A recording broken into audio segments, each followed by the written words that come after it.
Oh, I'm sounding better there. All right, so let me welcome in Pastor Coco. Welcome in. Hello. How are y'all? Yes, it is. It is low. Ukulele saying. Okay, let me adjust that a little bit more. I've got that way up there. Bum, bum, bum.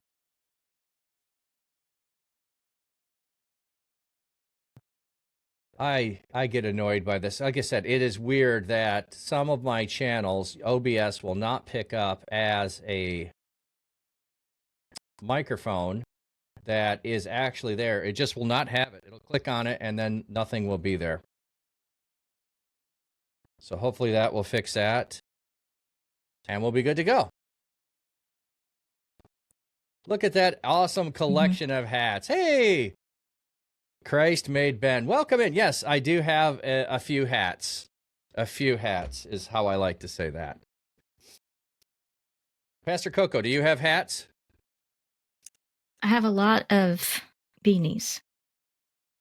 A lot of beanies. I'm a beanie person. You're a flat cap person. I'm a beanie person. Or beanies and bandanas. Yeah. But I don't display them. You could. You have a blank wall behind you. You could just have a little. Yeah, that's a chalkboard. Yeah. Oh, it's a chalkboard. Oh. Yeah. Well, I was going to say you could get your little, sticky tab, whatever those are called, command strips, and have little hangers on there. You can hang them all there so that, if you were live streaming, you could have people select to have you change hats. I have that on my regular channel that they can. Yeah. They can say, you've had that one on long enough. You need to switch it.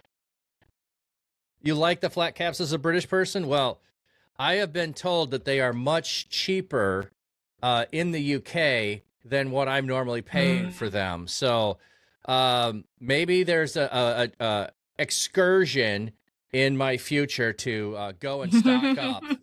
Maybe there's that. Flat cap tour. A flat cap, yes. I will go tour a couple of factories and bring home a bunch of them. You have a chalkboard wall in your kitchen. People always seem amazed by it. Ah. This is a standalone that I made. It's on wheels, so I can move it.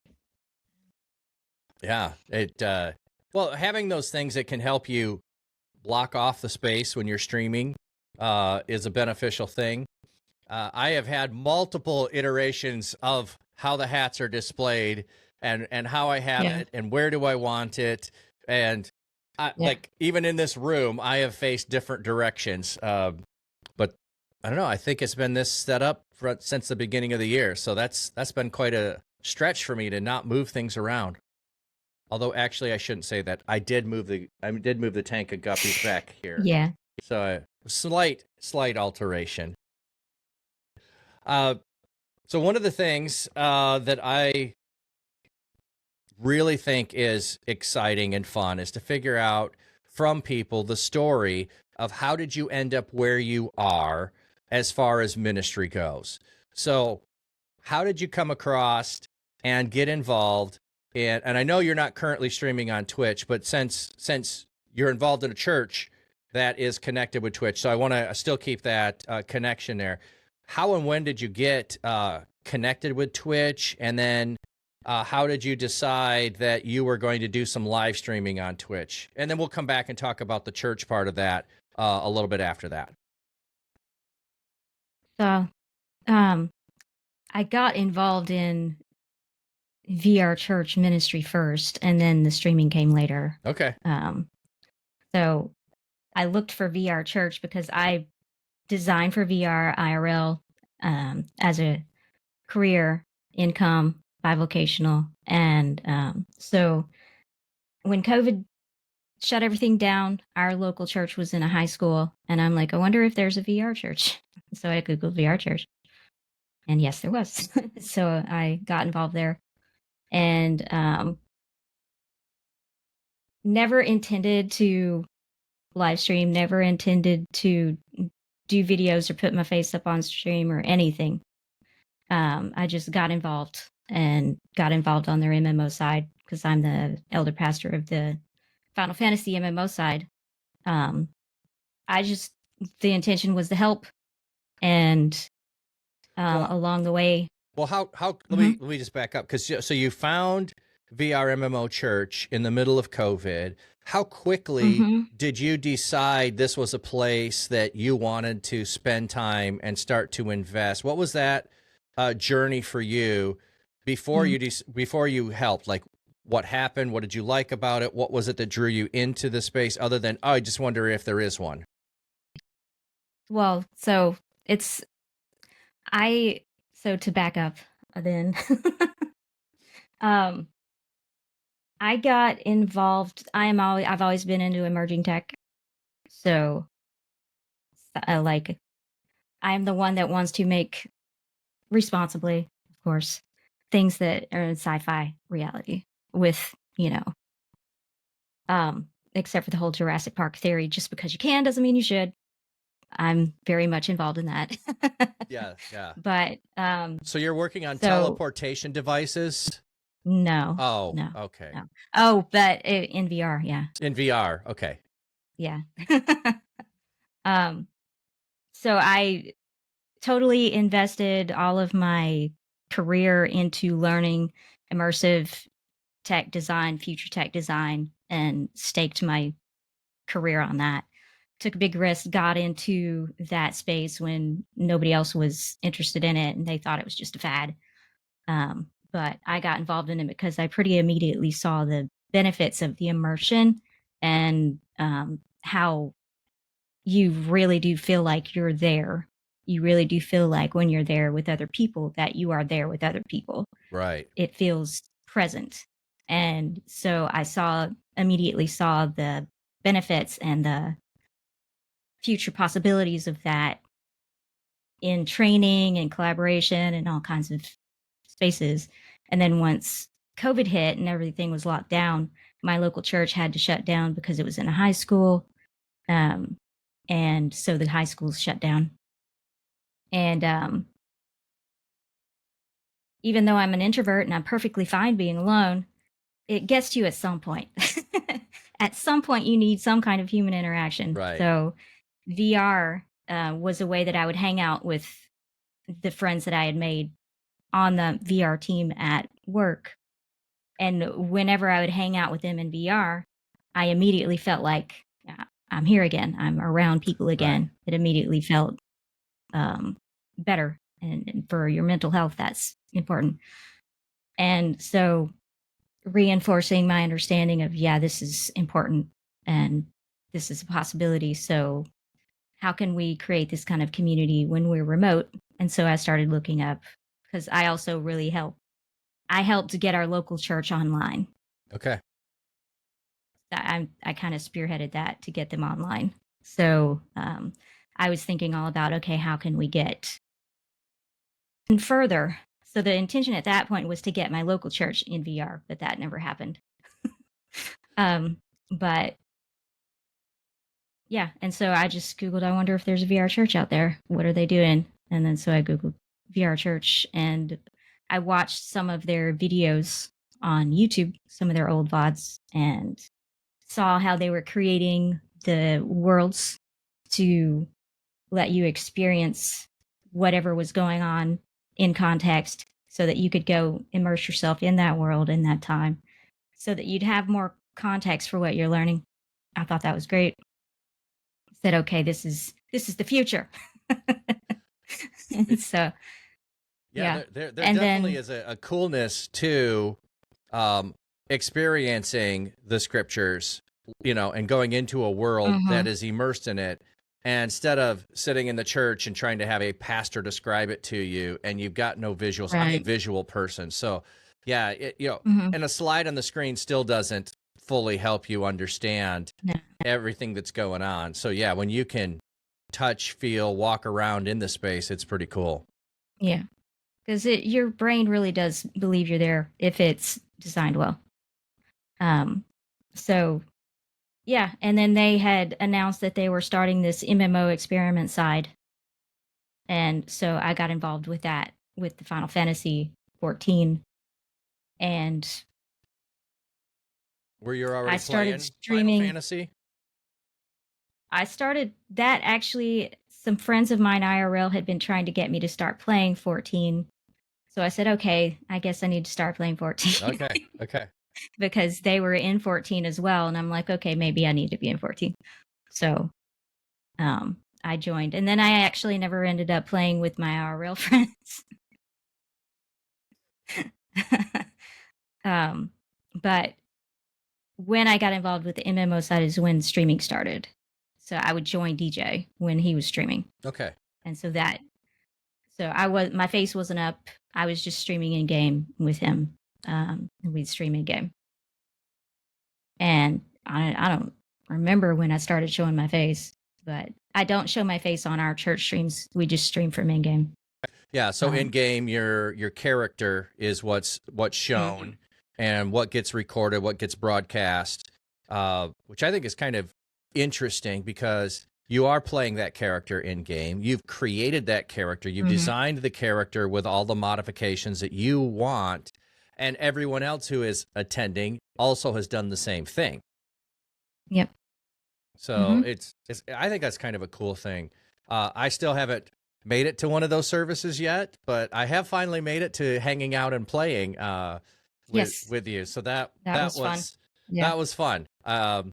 I have now have a better sense of what I'm doing. I still have no idea half of the stuff because that's not how I play. I just do the thing in front of me and not do all of the building up of stuff.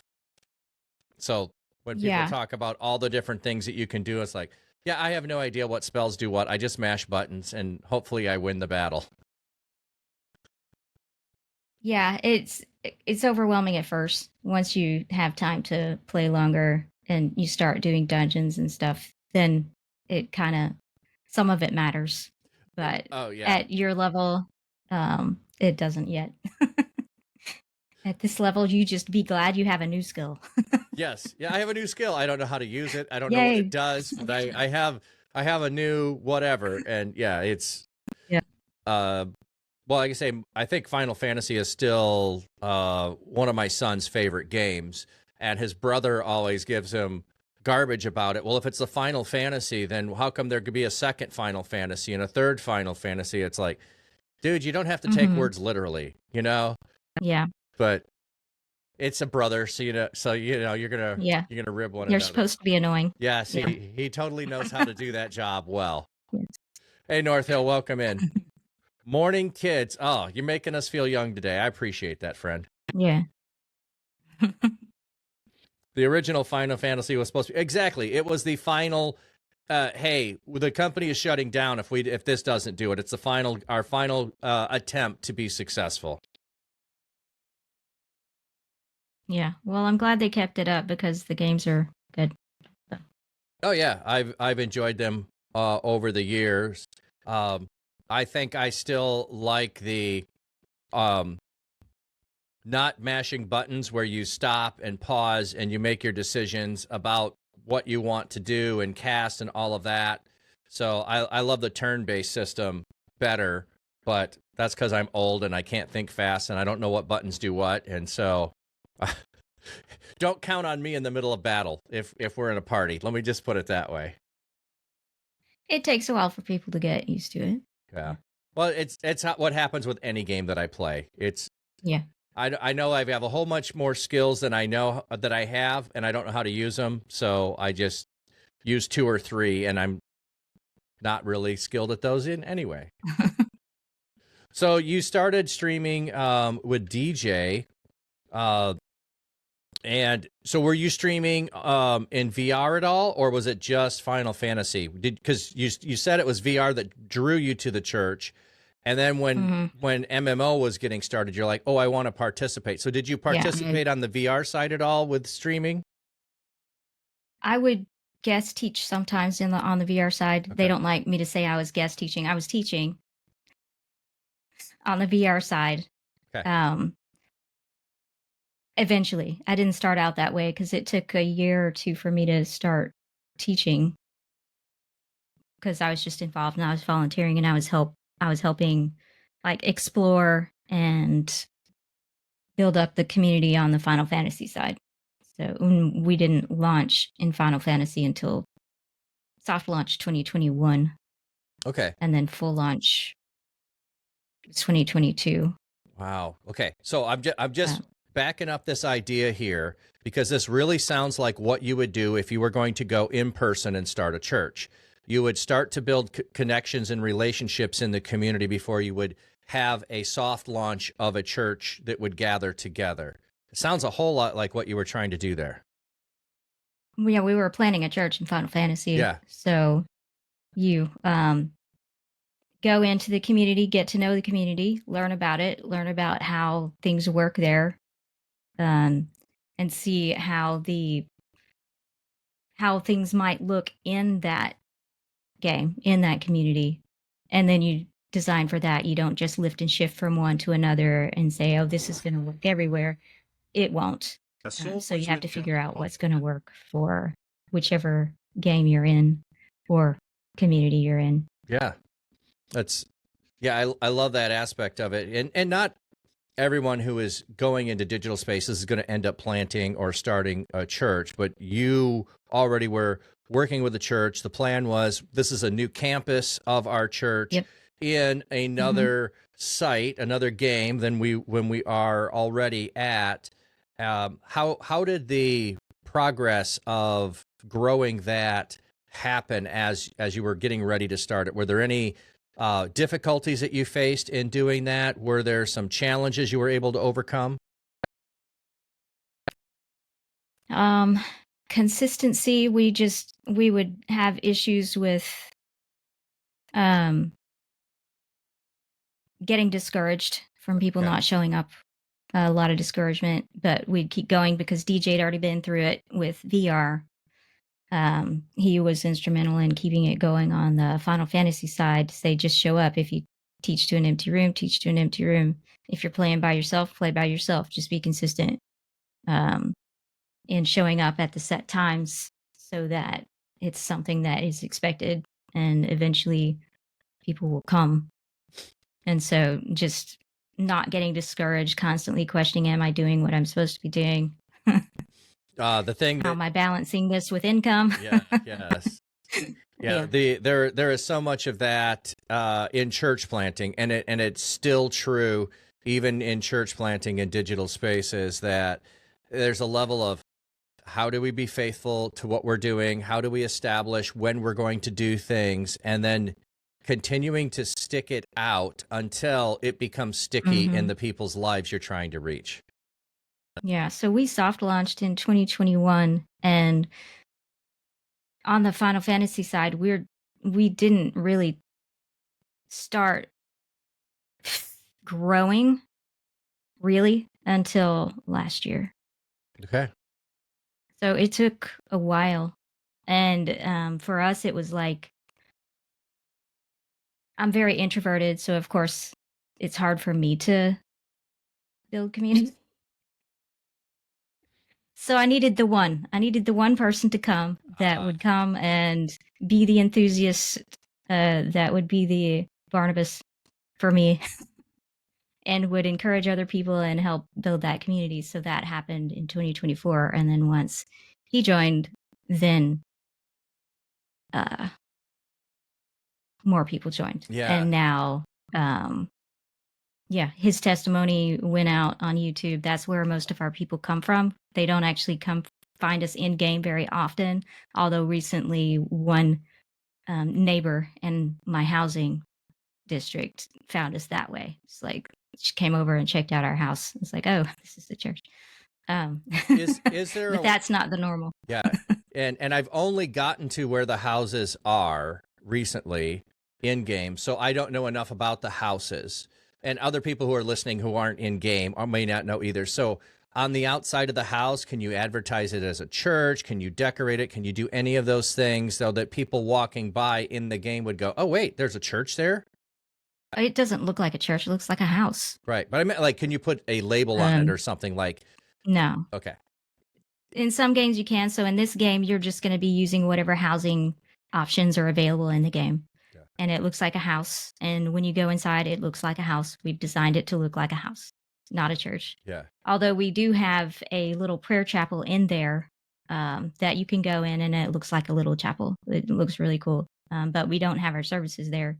We have our services in an area that looks like it's in our basement, and it just looks like a little seating area. It looks cool, inviting people to sit around. There's no stage. Yeah. We don't want the stage or the pulpit or any of that. We just sit around in a circle and we talk. Yeah.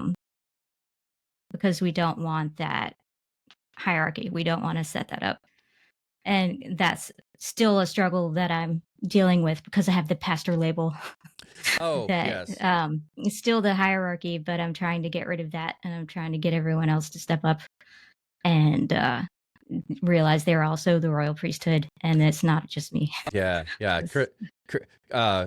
Christ made Ben is saying, don't want it stuffy. Yeah, exactly. You want it Right. cozy, inviting, a place that you would want to come and hang out. And yeah, the equality of all the believers there, not just I know everything you need to know and come learn from me. I was just trying to get at was there a way to put like a sign on the outside of it or label it so that if anyone walking by would see it, they would go, oh, what is that? As opposed to it just says nothing. And you'd have to click on it to find out who owned the house.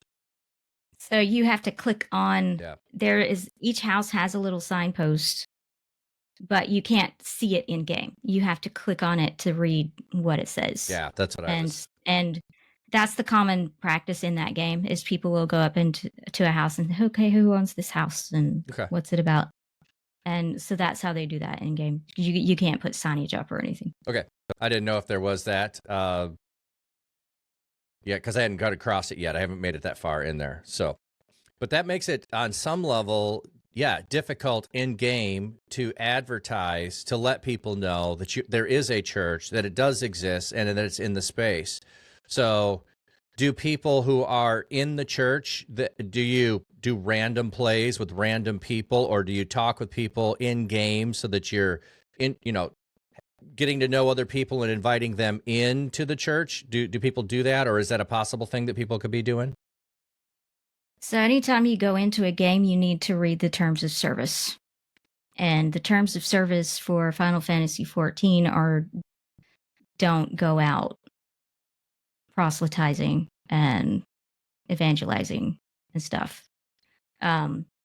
So we go around about and we go through YouTube.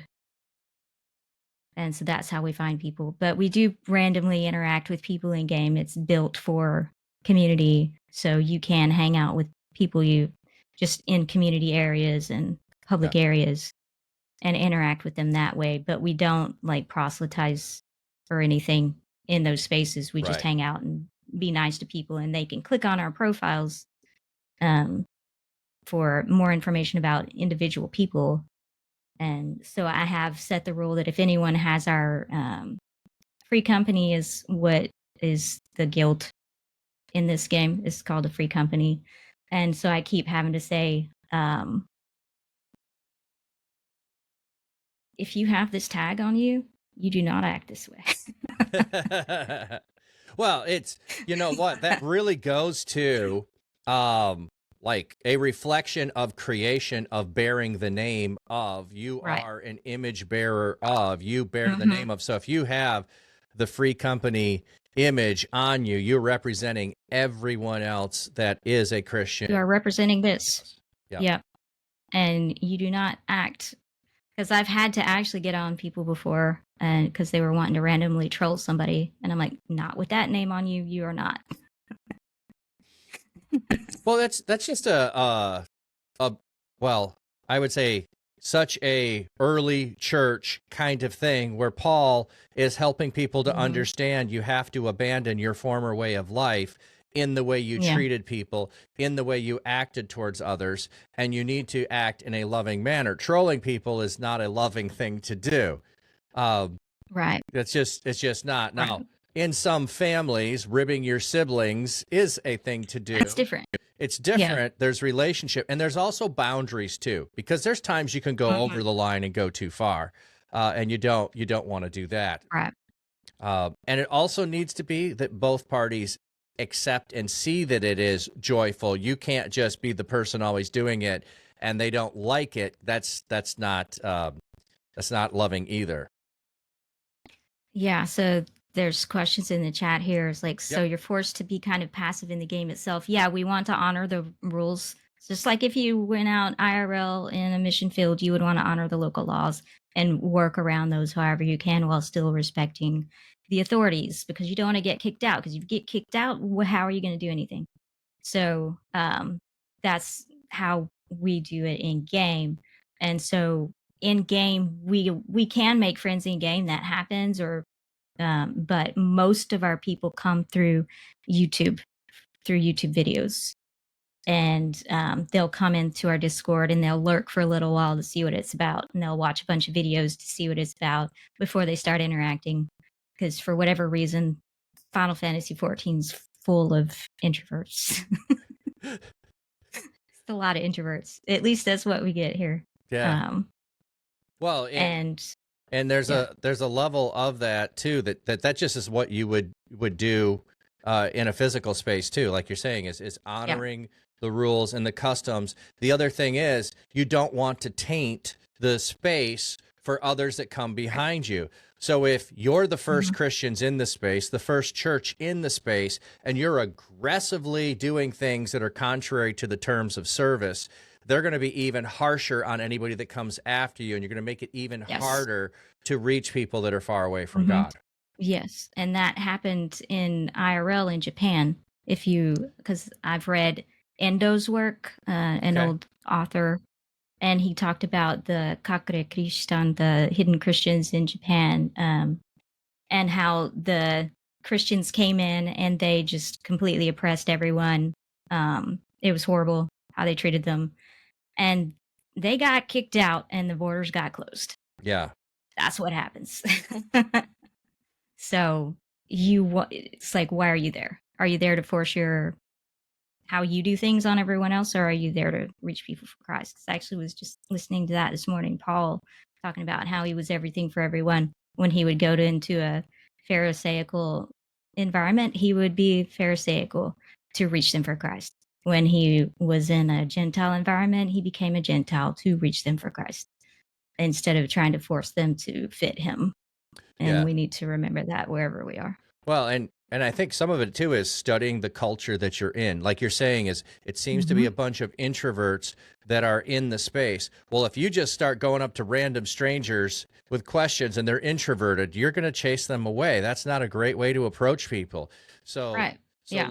learning the culture within the space, learning the people that are within the space, respecting them. Uh, yeah, those are all things that missionaries have been doing for centuries, and learning from Mhm. mistakes like going into a country and not honoring the customs and not honoring what was uh, culturally normative there, and assuming that you knew everything that they needed is not the way to help bring people to Christ. So yeah, that's Right. I'm just loving Yeah, hearing there's a all lot of that. extroverts too. So, Yeah. there are a lot of extroverts in the game, but for whatever reason, our church gets the Your church introverts. gets the introverts. Maybe, well, Yeah. oh, that's what else I was going to say. You were talking about how often people are watching multiple videos and lurking in the Discord before they Mhm. decide they want to get involved and connected in deeper ways. And honestly, that is so true now for physical churches too. Yeah. Maybe they don't know Yeah, and it is. understand it, but people that I have conversations with are like, before they show up at a church, they have gone to the website. Yep. They've watched multiple services or Messages. sermons. They've Mhm. looked it out. They've checked you out on Facebook, wherever they can find you, YouTube, wherever you're posting. They're checking you out before they even show up. And to Yeah. think that you can just show up in a space and people are going to be flocking to you is just a weird thought. It's not how anything happens Yeah. anymore. Mhm. And it's also it's like not what we're called to do. It's the Great Commission's not if you build it, they will come. We keep getting that mixed up with Field of Dreams. It's not the same thing. We're supposed to go. Yeah, oh, So, yeah. Not to build it and they will come. That the Field of yeah. Dreams, that does not work. Um, Yeah. someone was asking for your YouTube channel. It's the VR church one. I is it just VR Do you not Church? have it? I can look for it if you don't. Yeah, Uh, I'm not positive, that's honestly, why 'cause I wasn't sure either. Uh, I mean, I know I have it when I open YouTube up. It's one that I've linked to, but it doesn't mean I know the title off the top of my head. It's because it could be VR MMO. So I'll check. It's got all of our services across all the platforms, not just Final Fantasy. I used to have my own. I used to manage the Pastor Coco one, but it got too much. I stopped. So it's VR MMO Church. VR MMO Church. Okay. Yeah.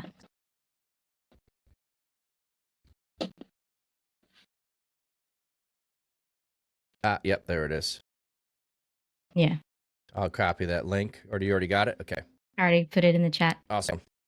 I wasn't sure if it was going to let you. I thought I had it set up to allow anybody to put links in. So yeah, if you are looking and if you're watching the VOD later, it's YouTube/@VRMMO Church. So you can go there, watch the VOD. So we will have the VOD. So you are over in Final Fantasy XIV, but VRMMO Church also has a campus in VR chat and in Rec Room. So there are 3 campuses currently. And then in the past, there had been one inside of Rust, which... And Altspace. And Altspace. Yeah, until Altspace got shut down. So the one that I had heard about, I think, first was Rust, where you had to go and build the church. I can't remember if it was a 1 week or a 2 week that the server reset and everything was destroyed. Depends on the server, and you have to go in, and it was a lot, and we didn't have enough people to keep it up, so they had to abandon it.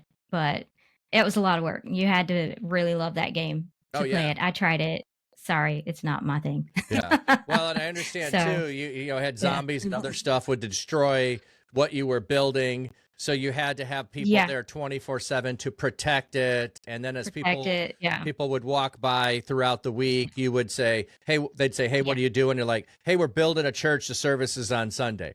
And so maybe you could come back. So it's interesting. It was cool because people would come donate supplies to help build. And it was cool. And yes, we did, Christ Made Ben, we did get attacked a lot as well.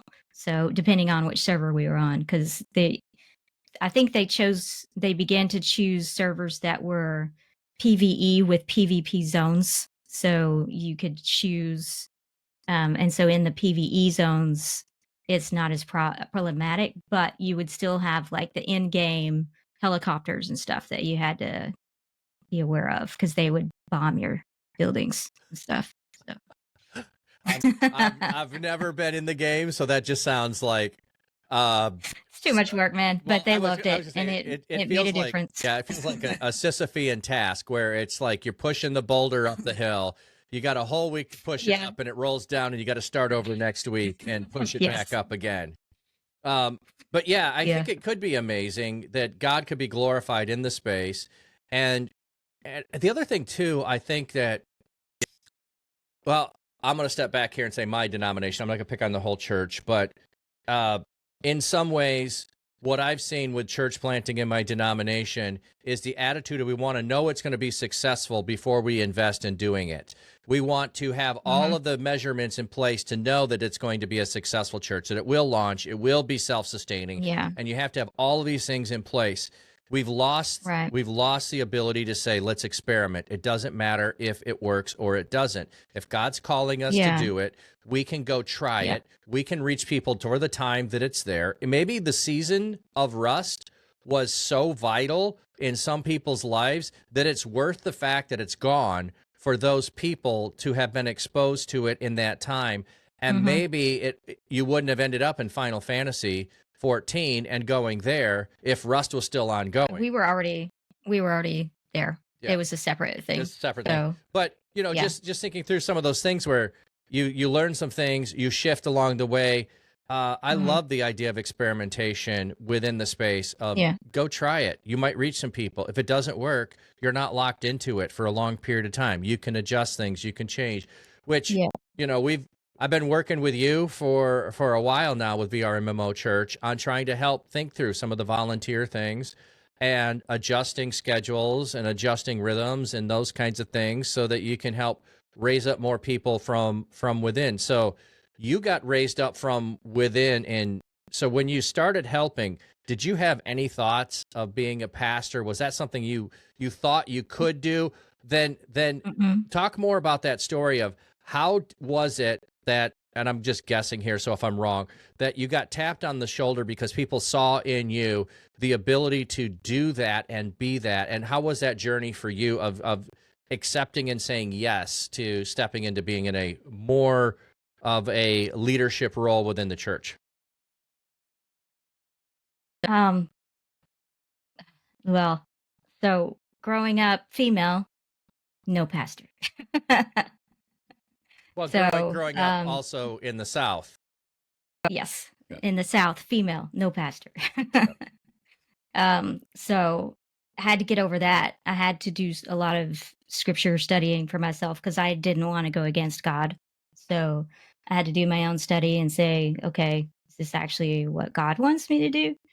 I still constantly question it, but I'm here and he's been blessing Well, me. well, But so I had to get over that. there's plenty of male pastors also who will To do often be that. questioning, am I really Yeah. supposed to be a pastor? Is this what I'm supposed to be? Mhm. There's a lot. Yeah. So it's not just a Well, female thing, but it's a additional but the thing for men, you. the men don't have people, everyone coming up to him telling him to be No, quiet. we don't And, have no, you're people. not supposed to be a pastor. Right. We don't have outside people telling us to not be there. Yeah. Um, so I had to get over that. I had to do, and interestingly enough, that had started a few years before me actually joining VR church. So once he did tap me on the shoulder, there was less of that to do. Mm-hmm. Because I'd already been working on it. But then I also had to like talk to my family, my mom and people and like, what do they think? But and then have to decide whether or not um I want to go against my family and have to deal with that. But surprisingly enough, even though we all grew up in the same background, mom's like, you can come live with me. I'll take care of you. You just do what you need to do. And I'm like, I'd want to be independent, but she's all for it. It's like she'll support me however she thinks if I'm following God, she'll support it. So that was very surprising. And um so I had to get over that hurdle first. But as far as what DJ saw in me, um I guess just conversations like I had with you, I'll just, you know, I'll share whatever I'm thinking. And he saw whatever in that. And also, I was showing up consistently and I was there at all the things and I was playing the game and I was consistently play sessions, whatever streams, whatever I was there. So, me just showing up, it's just, I guess. You'd have to ask him for more than that. Oh, that's okay. 'Cause That's okay. yeah. You know, it's but I do like that. I don't know if you've heard it called that way, an I see in you conversation. Um and it's kind of one of those things where it like I feel that this has happened for me a few times where other people saw me doing something and thought there was more that God could use me to do. So they saw Yeah. in me where I was already being faithful. So the showing up is a faithfulness Right. part, I would say. The conversations about the insights that would seem Holy Spirit given that you were able to share. And those are the things that if people are paying attention, you begin to notice those things. And then you're Right. right. You need a Barnabas sometimes to encourage you to Right. come alongside of and say, hey, I think God might be calling you to something more than you think. Or have you thought about this? Maybe you can consider stepping into a new place. I think you would be good at this. So yeah. So whatever it was that he saw doesn't mean that you have to remember all of that. Yeah. Uh, Or I don't even always know what he saw. It's just, right. I don't know what people see in me. Yeah. I don't know. I don't go around asking. So, but, um, Was that all of the question? Well, Did I answer I just everything? was kind of like trying to walk through that. So you did have some wrestling with it. So how did you then move into the position and the role of saying, okay, I am going to do this? So because some people might want to know, and even some people in the community who are going to watch this later from VR and MMO Church might not know of any training system or setup to be able to get you to the point where you're equipped so that you could take on the role, because just giving you the position doesn't mean you're equipped to do it. So there needs to be some equipping piece to make you feel confident that you can handle the role that's being given to you. Right. So we have our own internal training that we put people through before they become a leader, because we need people to know the digital space is different, and you need to get rid of those paradigms for physical church and get rid of those hierarchy setups. And this is a different thing. It needs to be done like completely. It's not going to look like physical church. So we have to get past all of that, past all the tradition, and just get to how does it look to spread God's love in this space. And so we have our own internal training that we go through, and DJ put me through the training, and we had conversations and all that around that training. And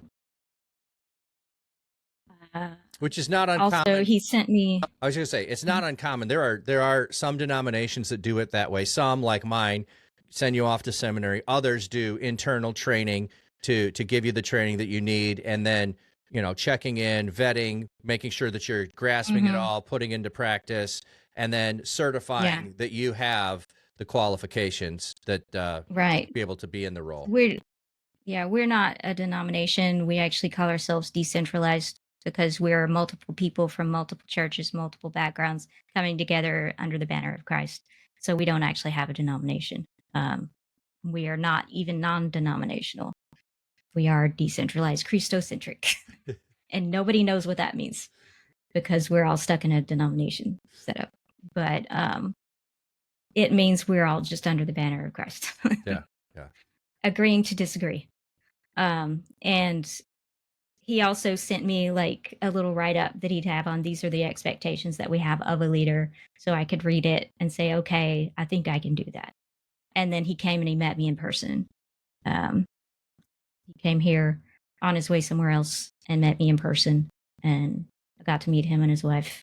And so, because he also wanted to build up that trust. Well, there's a level which I know some people don't know or don't feel like you can fully have a digital only expression of the body of Christ.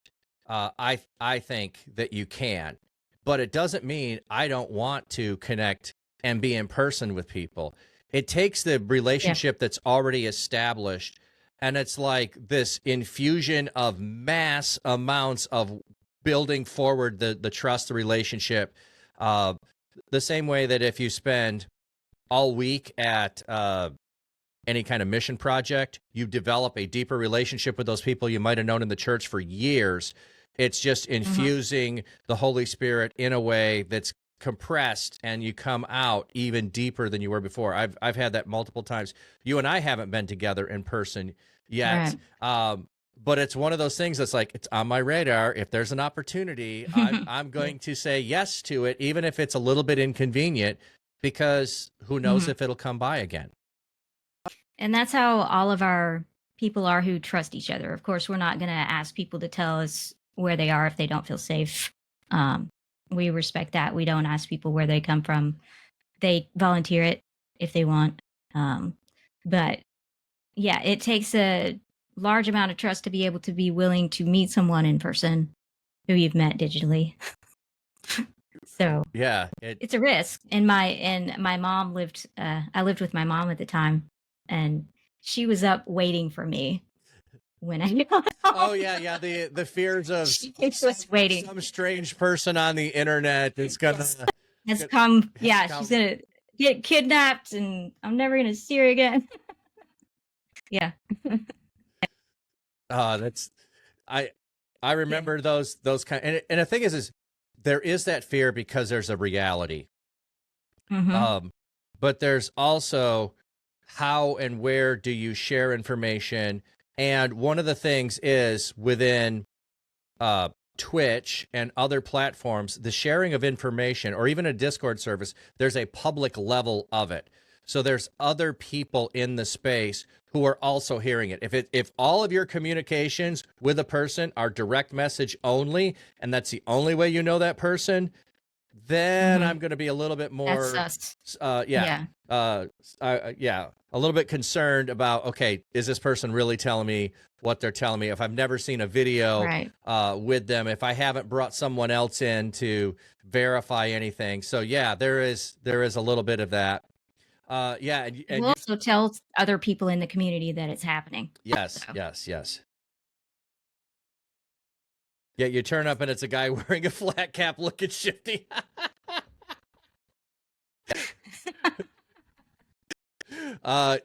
Yeah.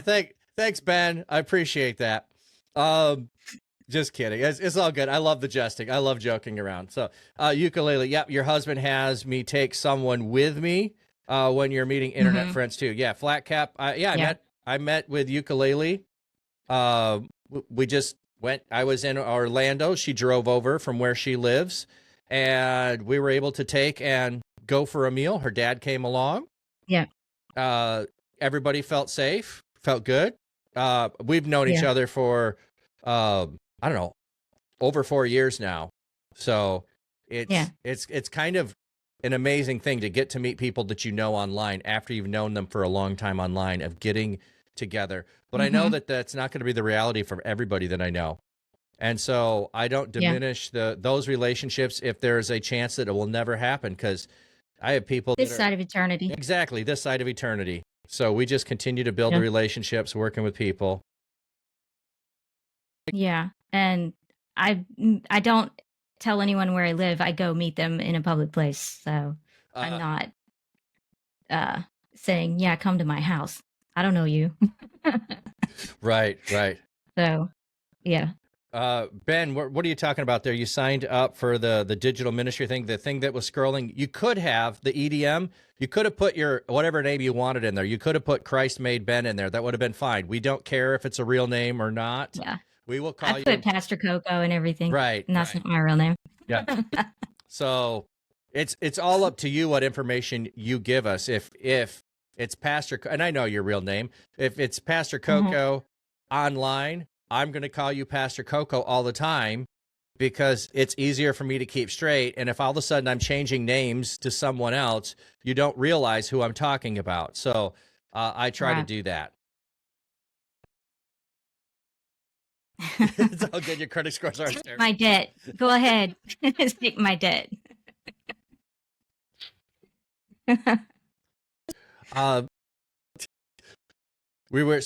trying to get back to where we were. I love the side conversations and all that. I just, every once in a while, let's keep driving the conversation back to Yeah. what we were talking about. So, moving into a role, doing Final Fantasy. I don't know if you did this right away, but I know perhaps one of the first places I connected with you was when you were streaming on Twitch and you were doing sermon prep work that you had on there. So that's been a I few used to do years. that. Yeah. Because that was me studying for Altspace. Oh, it's for studying for Altspace. Oh, okay. So that's why you ended up not continuing to do it when you stepped away from Altspace, or when it closed, I mean? No, I ended up having a family emergency and had to stop. Okay. So, Okay. yeah. Well, And then I just never picked it back up. okay. Well, I'm just going to encourage you, if there's an opportunity for you to work and pick it up, To do it again. I loved it because the way that you think through things is not the way my brain thinks about things at all. And so simply by the process that you were using of like mind mapping it out, that's my word for it. I don't know what you call it. You were mind mapping out the passage and all of that. It was visually, intriguing to me that I wanted to spend time listening to you process through it. because I was going to learn something about your process of thinking it through, that I might arrive at the same conclusion, but I took a different pathway of thinking about the scripture. So you were opening me up to thinking a different way, even though we would agree at the end. You took a different journey of the process of thinking through it. So if anyone's looking and wants to find those, they're out there. You can find those. You can find those. Yeah. They're They're on that YouTube channel. Yeah. Yeah. There's a playlist of them on the YouTube channel. But anyway, I just thought that was a really cool thing, so that if anyone was going, how do you think through and process? Because that's how I got started doing Twitch as well, was doing sermon prep. So when I found someone else that was doing it, it was like, oh, this is fun. I can see how you're doing your sermon prep. There's 2 or 3 pastors I've seen do that. Some just do Bible study, and others did the sermon prep. There's a different level of thinking through the sermon prep. It's not only the study, it's the process of what will I share? How do I make decisions about what will I share? What are important, fun things that are not going to make it in the sermon, but they're cool little things to know and to think about. Yeah, a lot of pastors get help from Pastor GPT. I have never used Chat GPT for a sermon. I'm not even thought about it. Not that I'm opposed to anyone using it, because you can use it as an intern. It helps summarize. And you can get ideas from it. But I'm not going to trust it from the standpoint of, oh, it said this, so I will just accept it. I'm going to look for the source behind whatever I would ask it to do.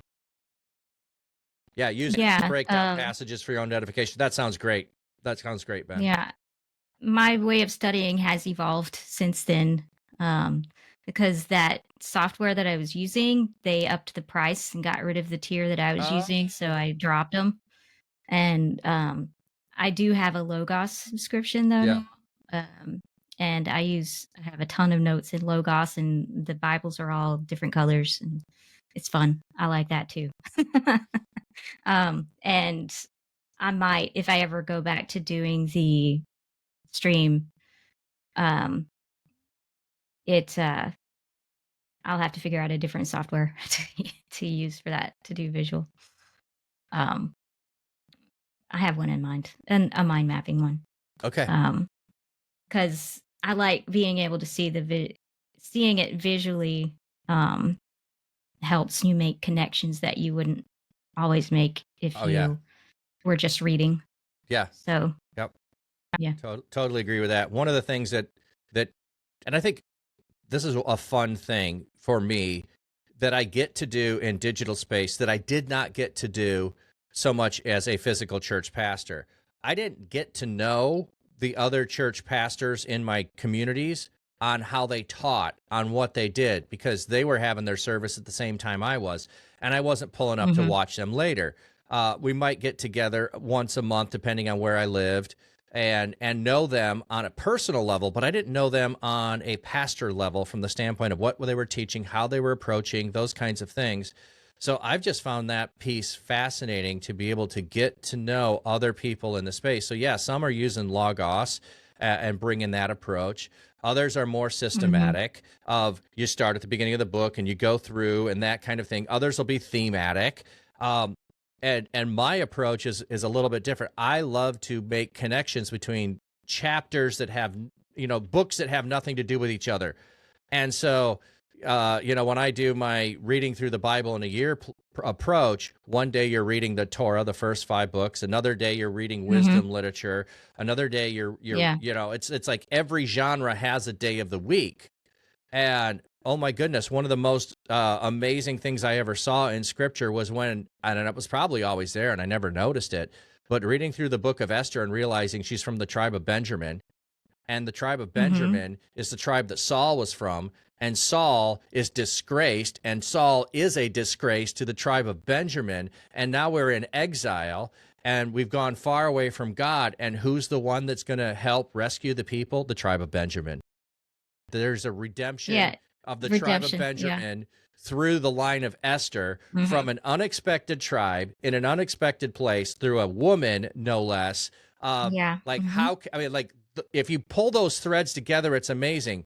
if you Yeah. if you're not reading Saul's disgrace at the same time you're reading Esther, because that's what ended up happening. I was reading Saul disgracing himself and Esther humbling herself at the same time. It was just like you couldn't have a sharper contrast between people and then go, oh wow, Right. yeah, the tribe of And there's a Benjamin. ton of that.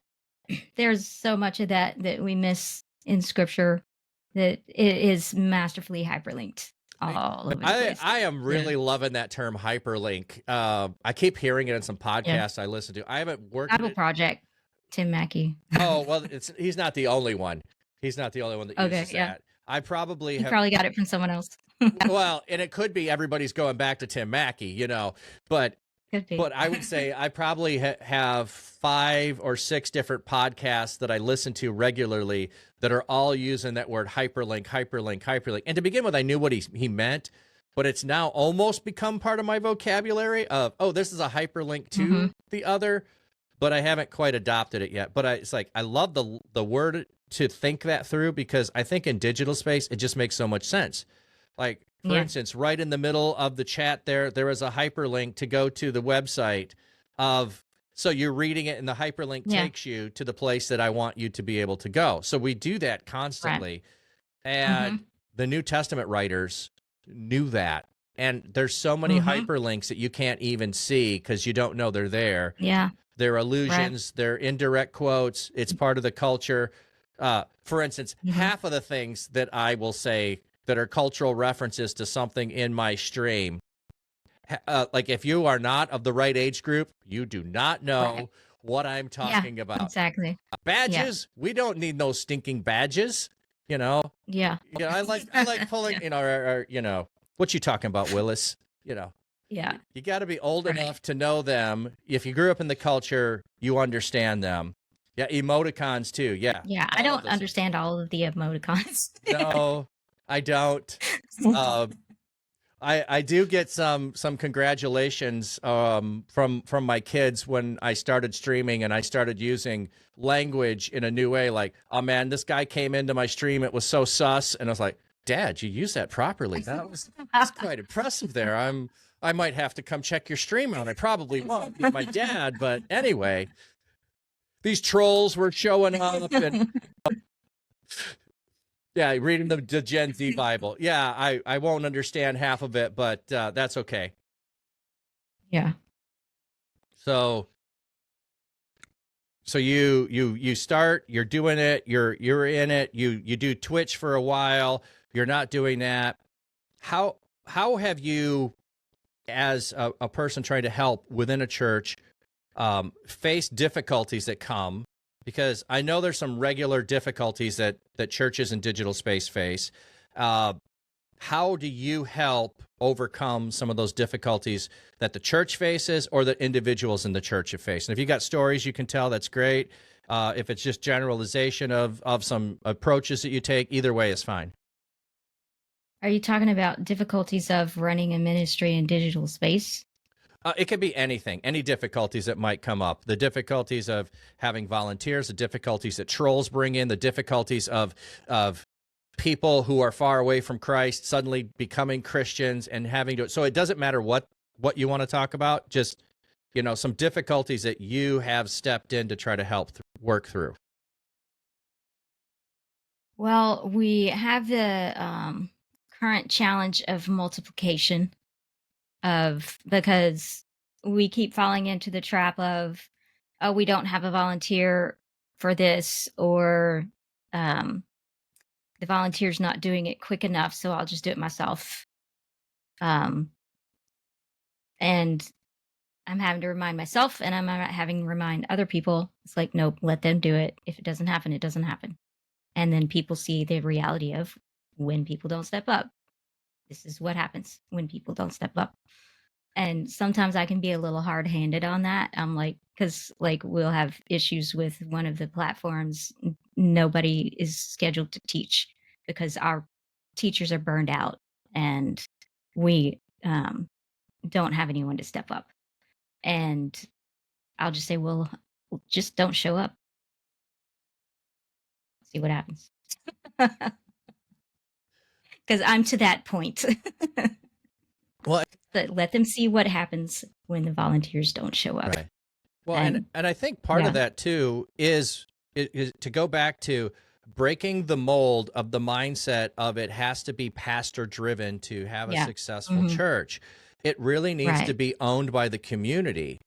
yeah, I think that really is going to be the model of the next century. Is it needs to be community driven to have a community that's focused on Christ. right, You're accountable to each other. It's not top down.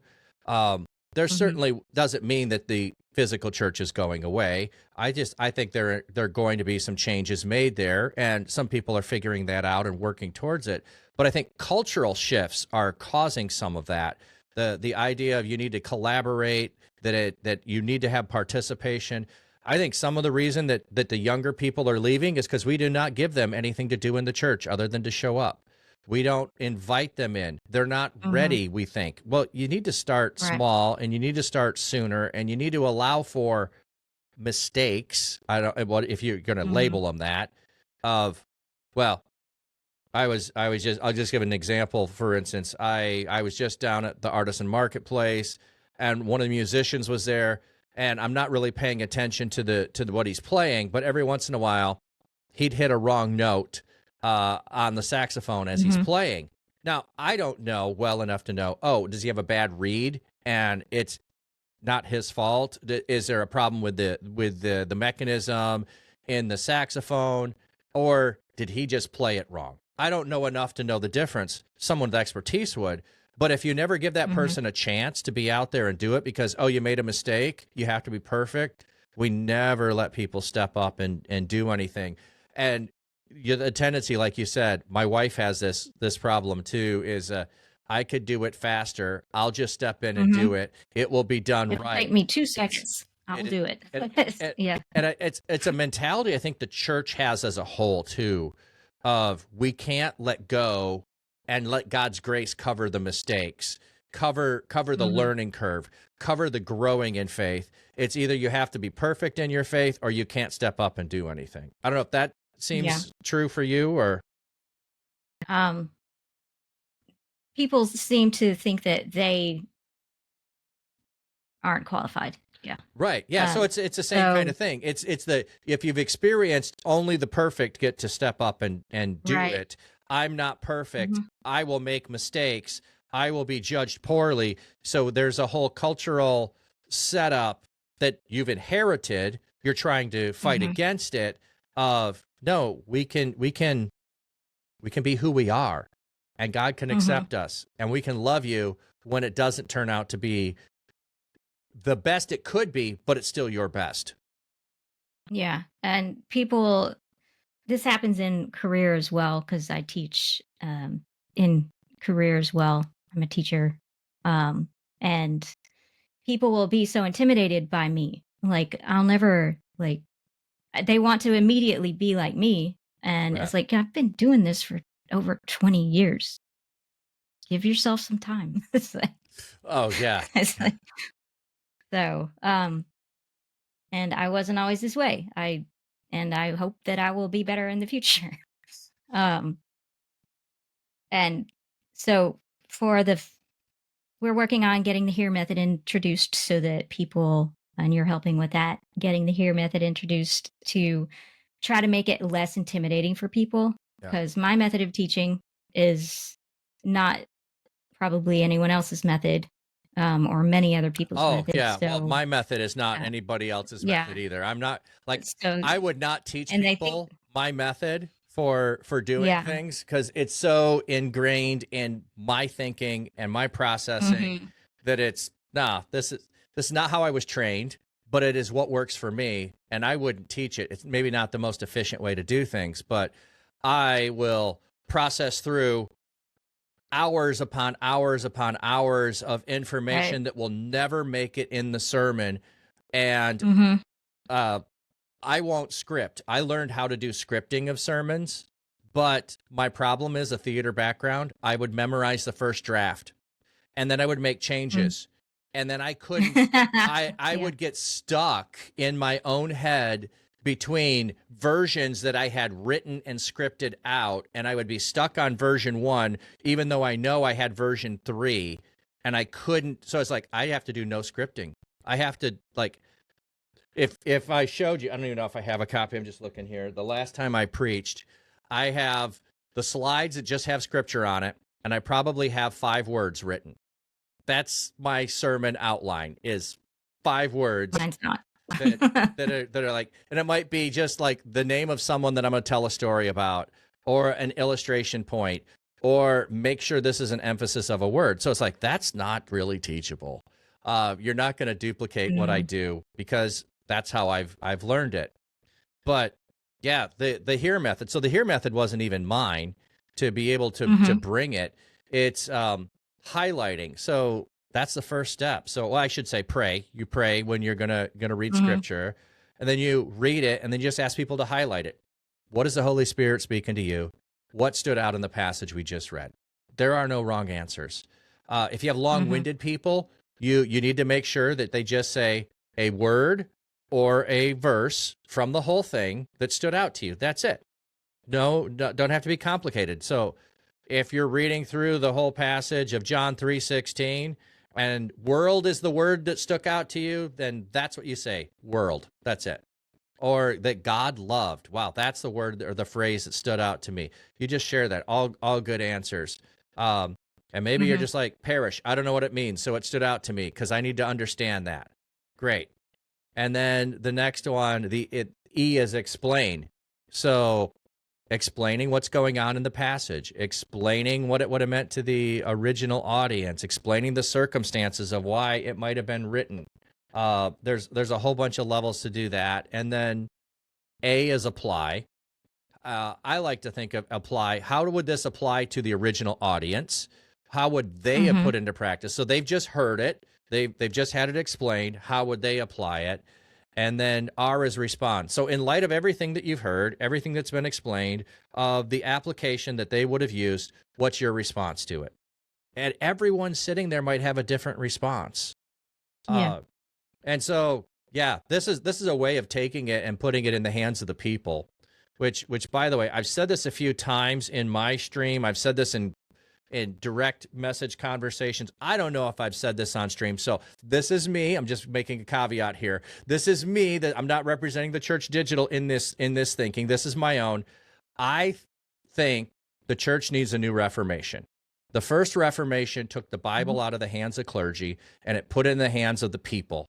And I think we need another Reformation that takes ministry out of the hands of clergy and it puts it into the hands of the people, because we were all supposed to be disciples that were making disciples. We weren't supposed to give certain people just the role of disciple making, and the rest of us were just attenders. And so I think that shift needs to happen. I've actually been saying that for years, but I usually say it more privately than in a public space. But our conversation has gone in a direction of, that's what the church needs, is people that just realize whatever you have and wherever you are in your faith journey, you can begin sharing the faith that you have. You don't have to have some special revelation from God that's uniquely yours, that's brand new. You don't need to go and spend 4 years in seminary like I did before you share the gospel with a person. And maybe I needed to go to seminary for different reasons, and I think I did, but it doesn't mean that everybody needs to follow the same path that I did. Paul was totally different than Peter. Peter's a fisherman. He didn't go to seminary. He had time with Jesus. Yeah. Paul, first century wise, would have done the equivalent of seminary. Like even way more intense in seminary. Way more intense. Like Paul's level of understanding is still like his doctorate level stuff. I mean, postdoctorate. I mean, yeah, it's multiple doctorates in every different field. Yeah. And it's like, okay, they both reach people for Jesus. Oh yeah, and so did the deacons that were appointed in the book of Acts. They just jumped in and started sharing the scripture. So, yeah. Yeah. And the Final Fantasy version of church does it differently than the VR side. Yeah, the VR side's trying to get the hear method. But on the Final Fantasy side, we don't. So on the VR side, they'll read a chapter or a half of a chapter each Sunday, and they'll just go through that scripture, going through the entire Bible. So we're not like trying to avoid any scriptures that are uncomfortable. We just read it all. And they've been doing that for years now. There's still some books left. Is going to take a while. Going through the entire thing. So that's what they do on that side. So it's really easy to apply the HEAR method because you're just reading scripture straight and getting people to share whatever it is that's standing out to them. And on the Final Fantasy side, we don't do that route. We do more thematical with Bible studies.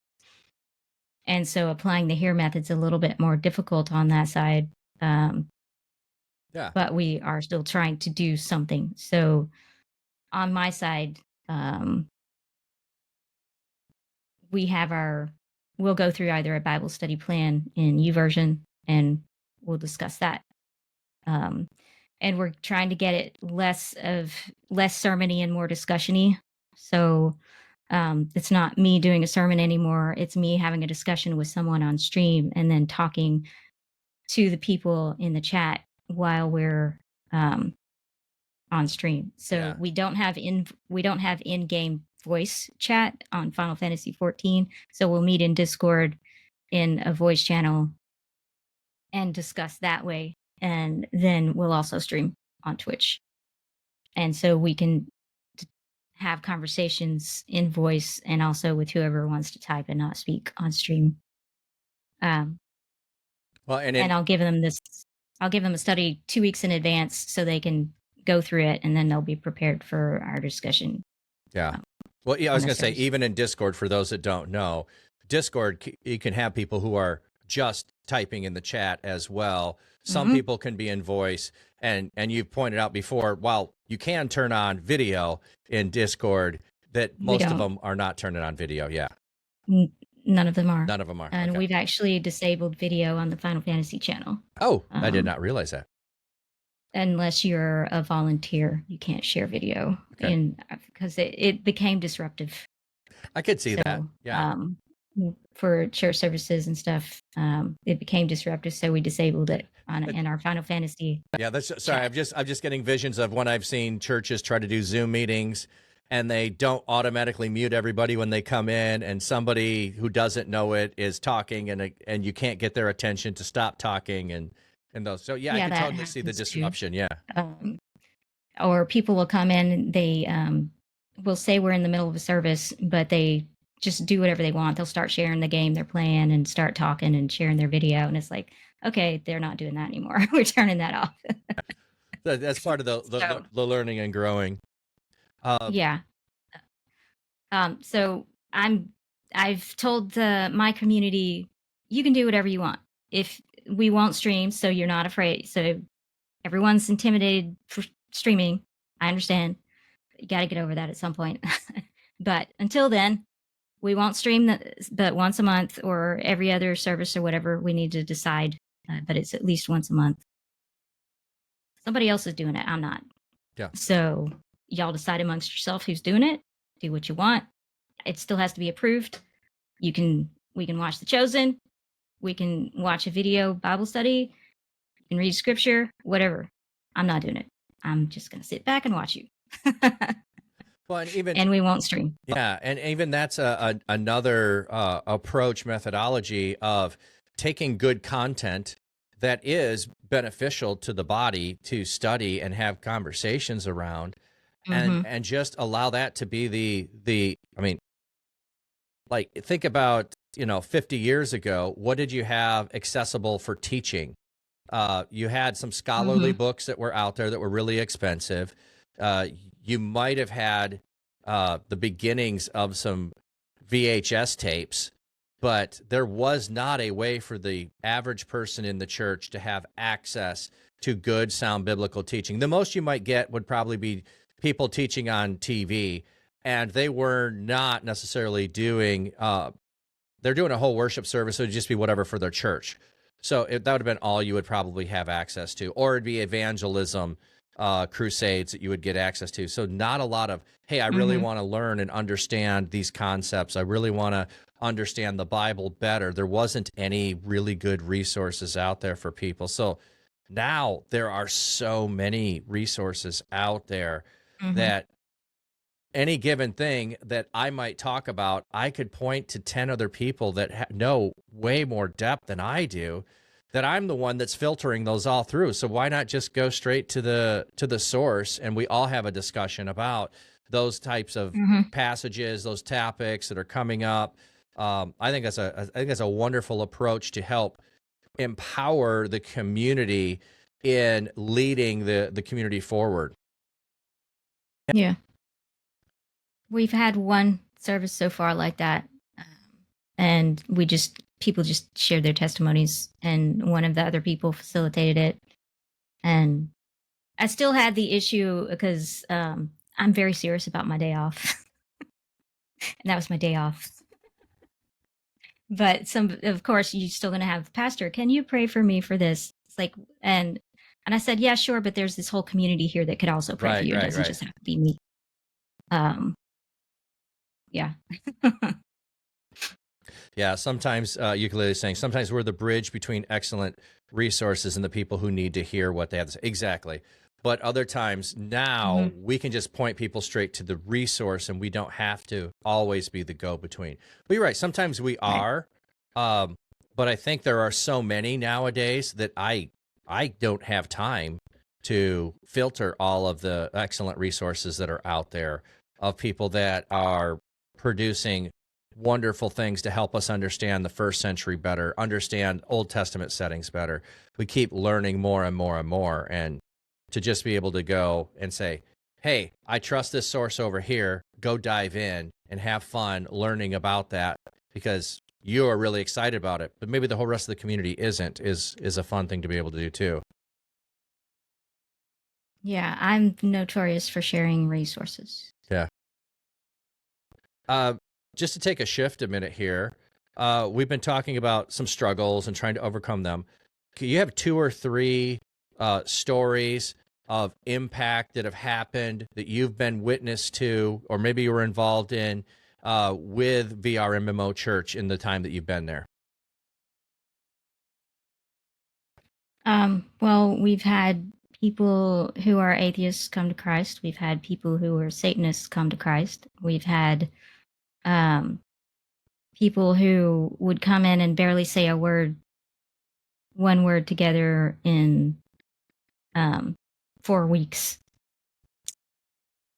talking a lot now, and laughing and sharing and having transformation in their own lives, getting over like certain mental health issues and trauma and so forth, and being able to have a voice. And we've had people who feel called to. We have someone who, the Barnabas that I mentioned, called to create video games that elevate Christ and bring light into the world, but trying to share that with their own local church. They said, yeah, that's great. That's interesting. Come over here and play in our worship team.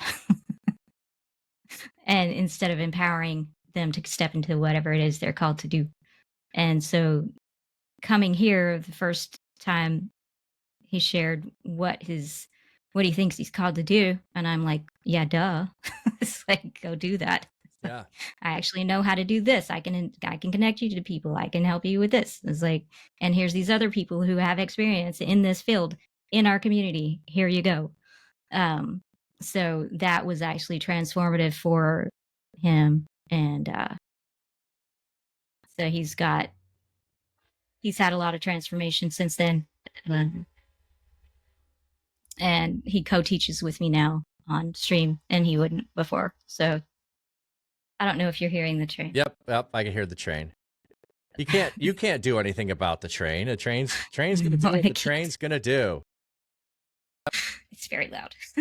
It was a little bit louder than I was expecting, so I will say that. But Yeah. it's like, oh yeah, because it honked right by my window. Yeah. Yep. Yeah. So that's really cool. So they were feeling a call from God. They went to their local church to share what they felt God was calling them to do. Their local church. Rose the Wolf Sorry, I got to 36 follow. just followed. Thanks for the follow, Rose the Wolf. So they went there and they did not get any encouragement. Basically, everything they said was like, "Hey, that's nice, that's good, and all that. But what we need is this position here. Can you do that? Fill in here." And almost a non-recognition that God could call them, and it be somewhere outside the church. Wow. I mean, not that I haven't seen that or heard that, but it's so encouraging that, hey, in that space in VR MMO Church, they were able to find people that were encouraging and also knew and understood what that would look like and how to be able to do it. So where are they at in the process of being able to make a game? Have they started on that? Are they connected with a team to be able to help them? Or how is that part going? There's multiple projects going on with different people in their various, because one of I'm the apostle teacher, fivefold apostolic teacher. And so my wiring and calling is to pioneer and then teach others. And so a big part of my drive is to help people identify their calling and step into it. And how can I help equip them to do that?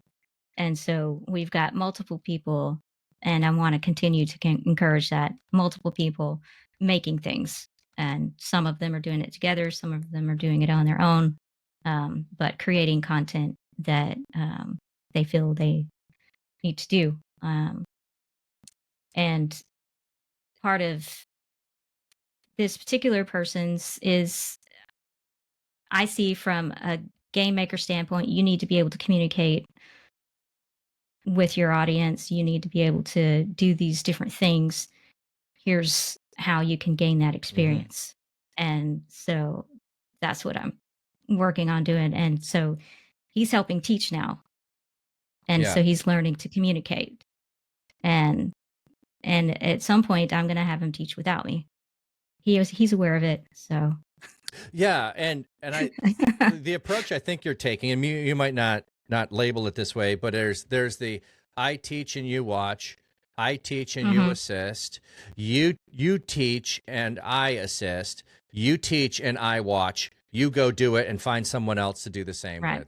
It's that it's the mentorship idea that, you know, like we went to an education-based system instead of a mentorship-based system where you bring someone alongside of you and you help them to grow into the role of what it is that you're doing. And then we go off to a building, we have someone who's an expert, stand in front of a whole bunch of people, teach them in one of the least effective ways of doing monologues of lecture monologues. Yeah, exactly. So yeah, and I think it's so valuable in so many places to know there are others doing things, to have encouragement in what you're doing and what you're called to. I just posted, I'm sure you probably heard of them, the Christian game developers community. I went to the Christian Game Developers Conference last month. It was in Michigan for the first time. I went there, hung out with a bunch of people that are doing game development, and the value of knowing other people are doing it, knowing that other people see the same value for it so that we can elevate and grow and encourage. I got a whole bunch of different people that were sharing games, and I went and wish listed a whole bunch of them. Not that I will end up playing them, but by wish listing them, I support them in saying, yeah, there are people interested in what I'm doing, so that when they are trying to work on it, they can show there are people interested in this. Now, I'm going to promote them, even if I don't play them, as I'm going to say, as long as they're really good games. No, I'm going to promote them anyway. But there's a level at which how much I promote them is going to be based on how much I'm excited about them. Yeah. I've joined a different group called Imladris, which is I've heard of Christian them game creators, but it's different. I don't know much about this specific one, but on the Imladris side, they want They want different people. They want gamers to play the games. They want aspiring developers, aspiring designers, and so forth in the community, the experts in the community that can mentor people, and the sages who are the teachers, the scriptural Yeah. teachers. And so you don't have to know how to make games to be in that community. So it looks like this one's a diverse community of developers, streamers, missionaries, and gamers. So yeah, same thing, basically. Yeah, the gamers is more of a new aspect of it that they're realizing that they need, or they've You need been, people to play your games. well, yeah, and you need people to promote your games and get excited about your games and do all of that stuff. So, yeah, actually, when I was at the conference, I met a couple of guys that were from South Africa that were there with a game, a couple of people that were from France that were there with a game. So it's kind of fascinating to see the global aspects of gaming, and then globally Christians feeling called to be in gaming. Now, some some are working in secular gaming industry and just a Christian in the space, and so there were some talks talking about those things. Others were Christians trying to make Christian themed games, and then some were trying to be Christians making games that would have Christian themes without being a Christian Right. game. So there's that whole Right. spectrum of where you fall along those lines. And I kind of think I like that middle gap there of, like, if you think about the Christians making Christian themed games, but they're not overtly Christian, to me, that's like Tolkien. He creates a whole world. It's C.S. Lewis, Tolkien. yeah, C.S. Lewis, Tolkien. They create entire environments. They create entire worlds that are totally Christian themed. If you're not Christian, you still value it because it's well made, well thought out, well processed, and there's themes of light and dark in there. You can see those. But you might not know all the Christian themes if you're not Christian. If you're Christian, you see all the Christian themes. Yeah. So you can see and appreciate it from both the beauty of what's created and the enjoyment of what's created, and then the theme that you know is in there as well, as opposed to just doing something overtly Christian, which I see sometimes in the film industry, and it falls flat of really being enjoyable because you only wanted it to have Christian theme and Christian message, and it had to be the conclusion you wanted it to be, and you forced the conclusion it's forced. without the story actually, leave things unsaid at times. Right. I think is better. So that's where I would go with those things, and I can go and enjoy just great beauty for beauty's sake of something that somebody creates, and it has nothing to do with Christianity. In fact, some of the music I listen to, like I will often say, like, here are top 10 lyrics in music or sayings in songs, and most of those aren't Christian, but they cause my brain to pause and think, and for me that's a beautiful thing. So I'm gonna share these, and some people will know what they are and some won't. That's okay. You can Google them, you'll figure it out, and then you can laugh at me for what they are. Finished with my woman because she couldn't help me with my mind. I love that phrase. I love that thought there. Another one is terminally pretty. I can't remember what the other part of that is. Brutally handsome and terminally pretty. Like, that is such beautiful wordplay of a phrase to be able to talk about someone along those lines. And it's like, why can't we do that kind of beauty within Christian music and Christian art? And because sometimes we're so focused on our message, we forget that beauty is also a part of what we need to bring people. Yeah. And there's this conversation on a podcast that I watch where they were talking about how formative literature is to people's belief systems, even if we don't want to acknowledge it. I would say games stories are also formative. Yes. Especially nowadays, because I will watch non-Christian gamers on stream talking about life lessons they've learned from a video game that they played. And so we want to make sure that when we create games, that we bring light and life. And it doesn't even have to be a specific Christian theme. It can just be, let's teach them an important life lesson to guide them where they need to go. Well, there's and Yeah. Yeah, there's wisdom and beauty in a lot of things. And finding it, and like you're talking about here of people who are bringing that from games that they have. I love videos that people are talking about of watching a movie or a game and then trying to play out a theme that was in that storyline. You know, it's one of those things where I have seen Bible studies on the Andy Griffith Show, that you watch an episode and then do a Bible study there. I've even seen Bible studies that were on The Simpsons. And you go, what? What do you mean The Simpsons? Well, The Simpsons are the longest running animated on TV. They've surpassed a whole bunch of other things. But you know what? They still go to church. They have not neglected going to church. So while some of the episodes surely probably have no lesson to be learned, and they return back to where they were at, and you reset. Each show, each episode is totally different. You don't have to rely on the past to know anything else. In that, you can still end up finding lessons to find and see. Either here's an object to avoid, or here's something to duplicate. I think that's fascinating when you can do that. Now, I wouldn't want to force it and say I have to come up with a lesson for every episode. That would be going too far, because that's not what they're made for. But when you can see and find a story of beauty in there, I think that's like Paul when he goes to the Areopagus and he says, hey, I know your stories and I know your unknown God over here, and let me tell you who he really is. I can meet you where you are and bring you to Christ from connecting things that you already appreciate and know. Yeah. I put a book in the chat, Dawn of Wonder, The Awakening.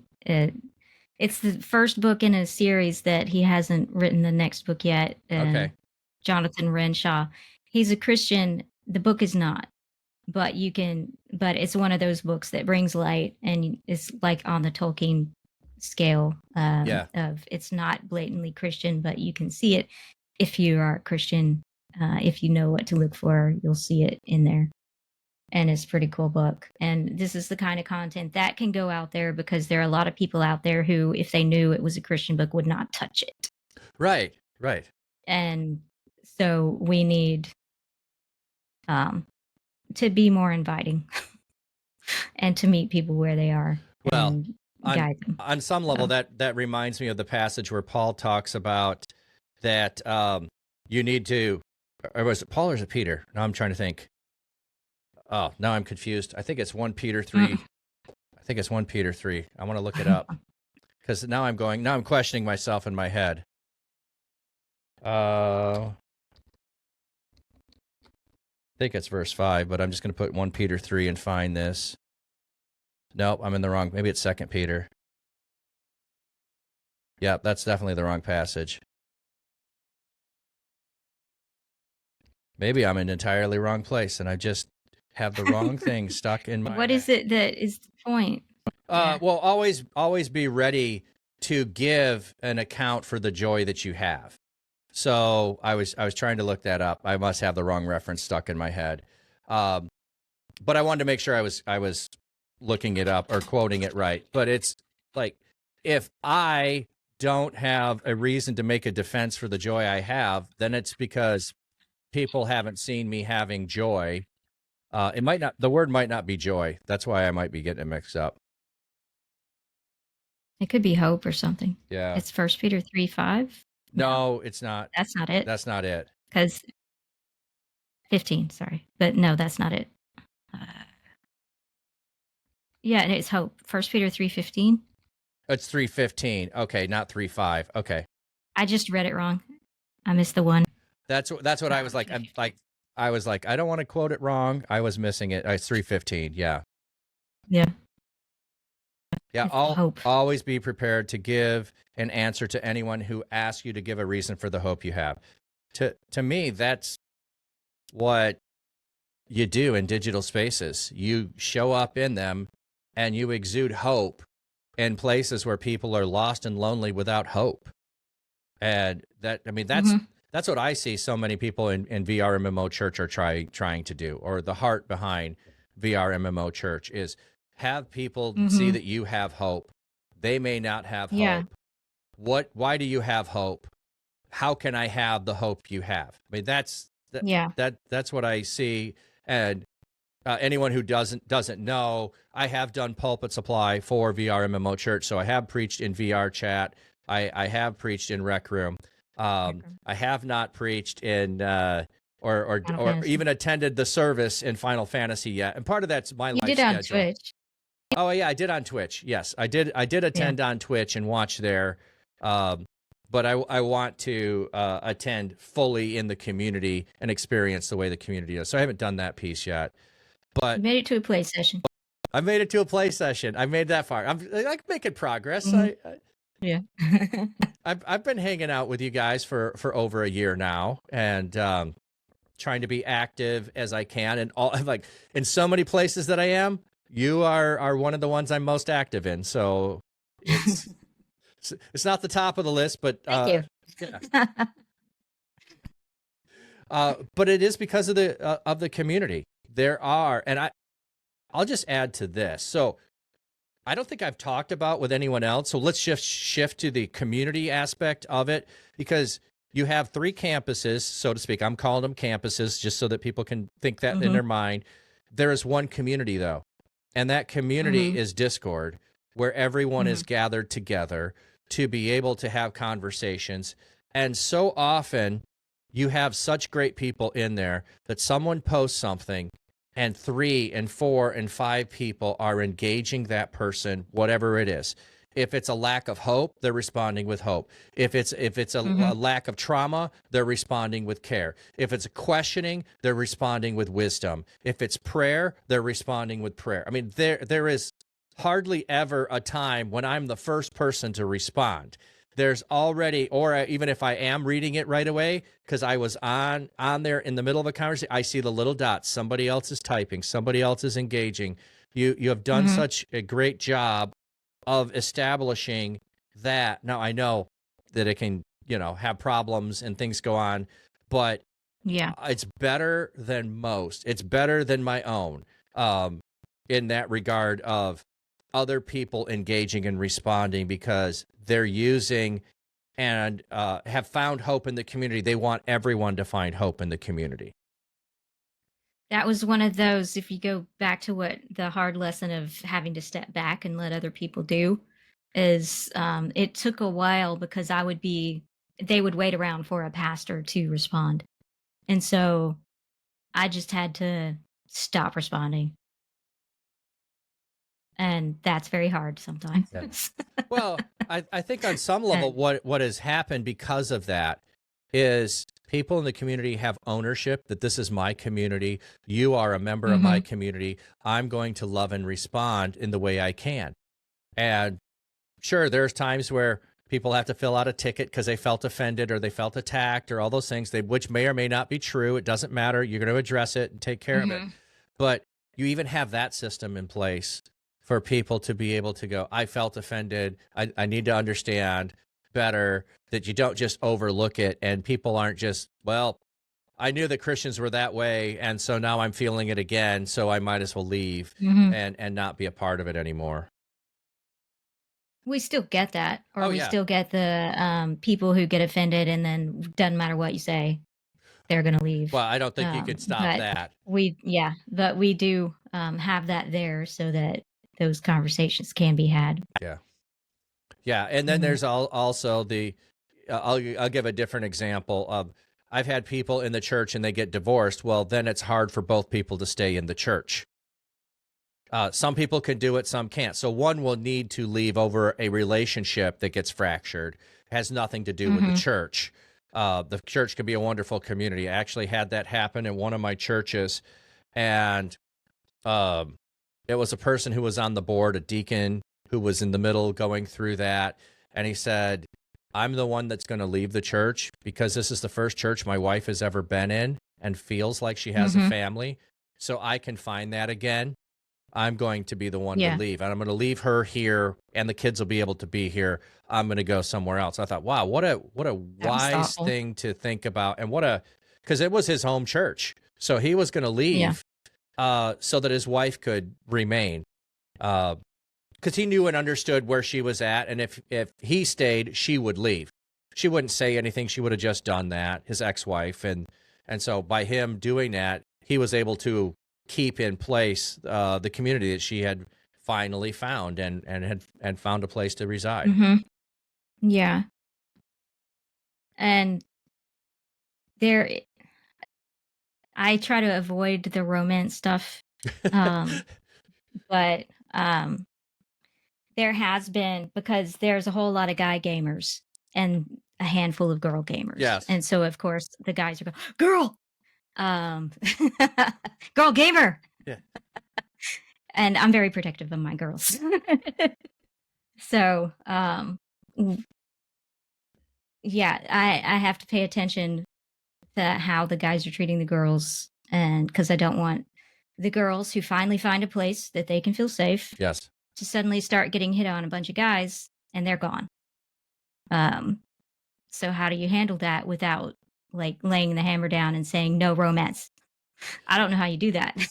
Well, to say no romance is a hard thing to do. Yeah, that's a hard thing to do, and it's not fair.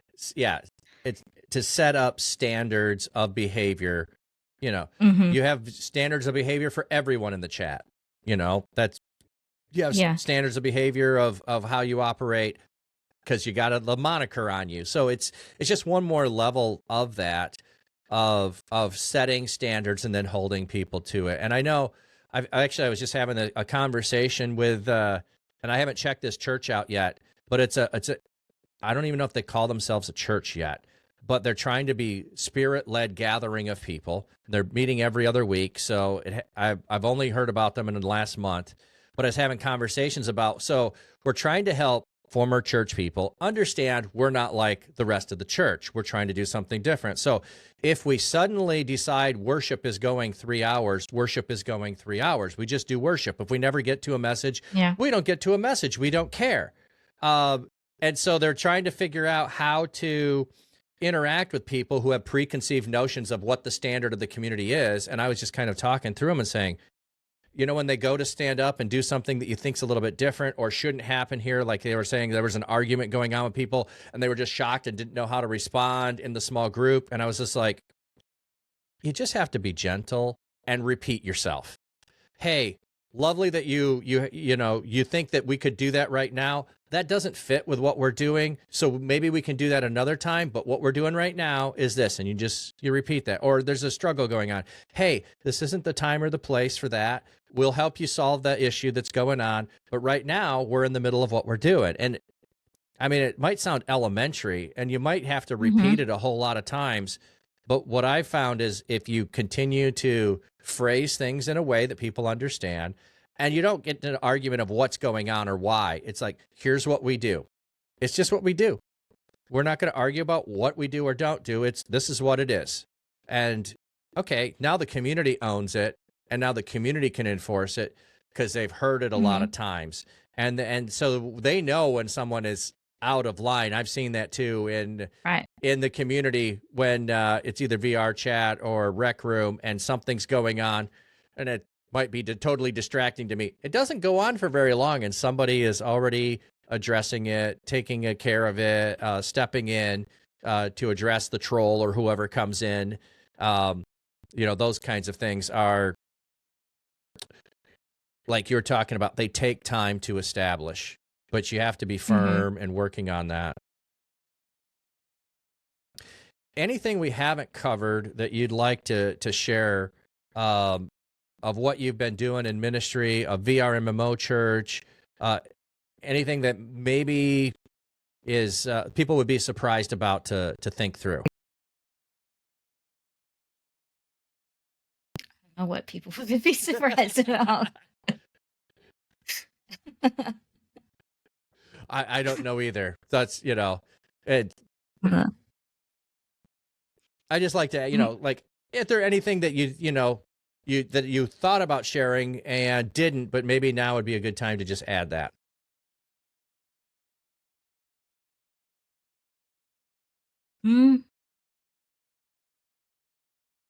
Well, ministry is going to look very, very different, needs to look very, very different than what it does right now. The current model of the hierarchy of the pastor with the people sitting in the pews consuming the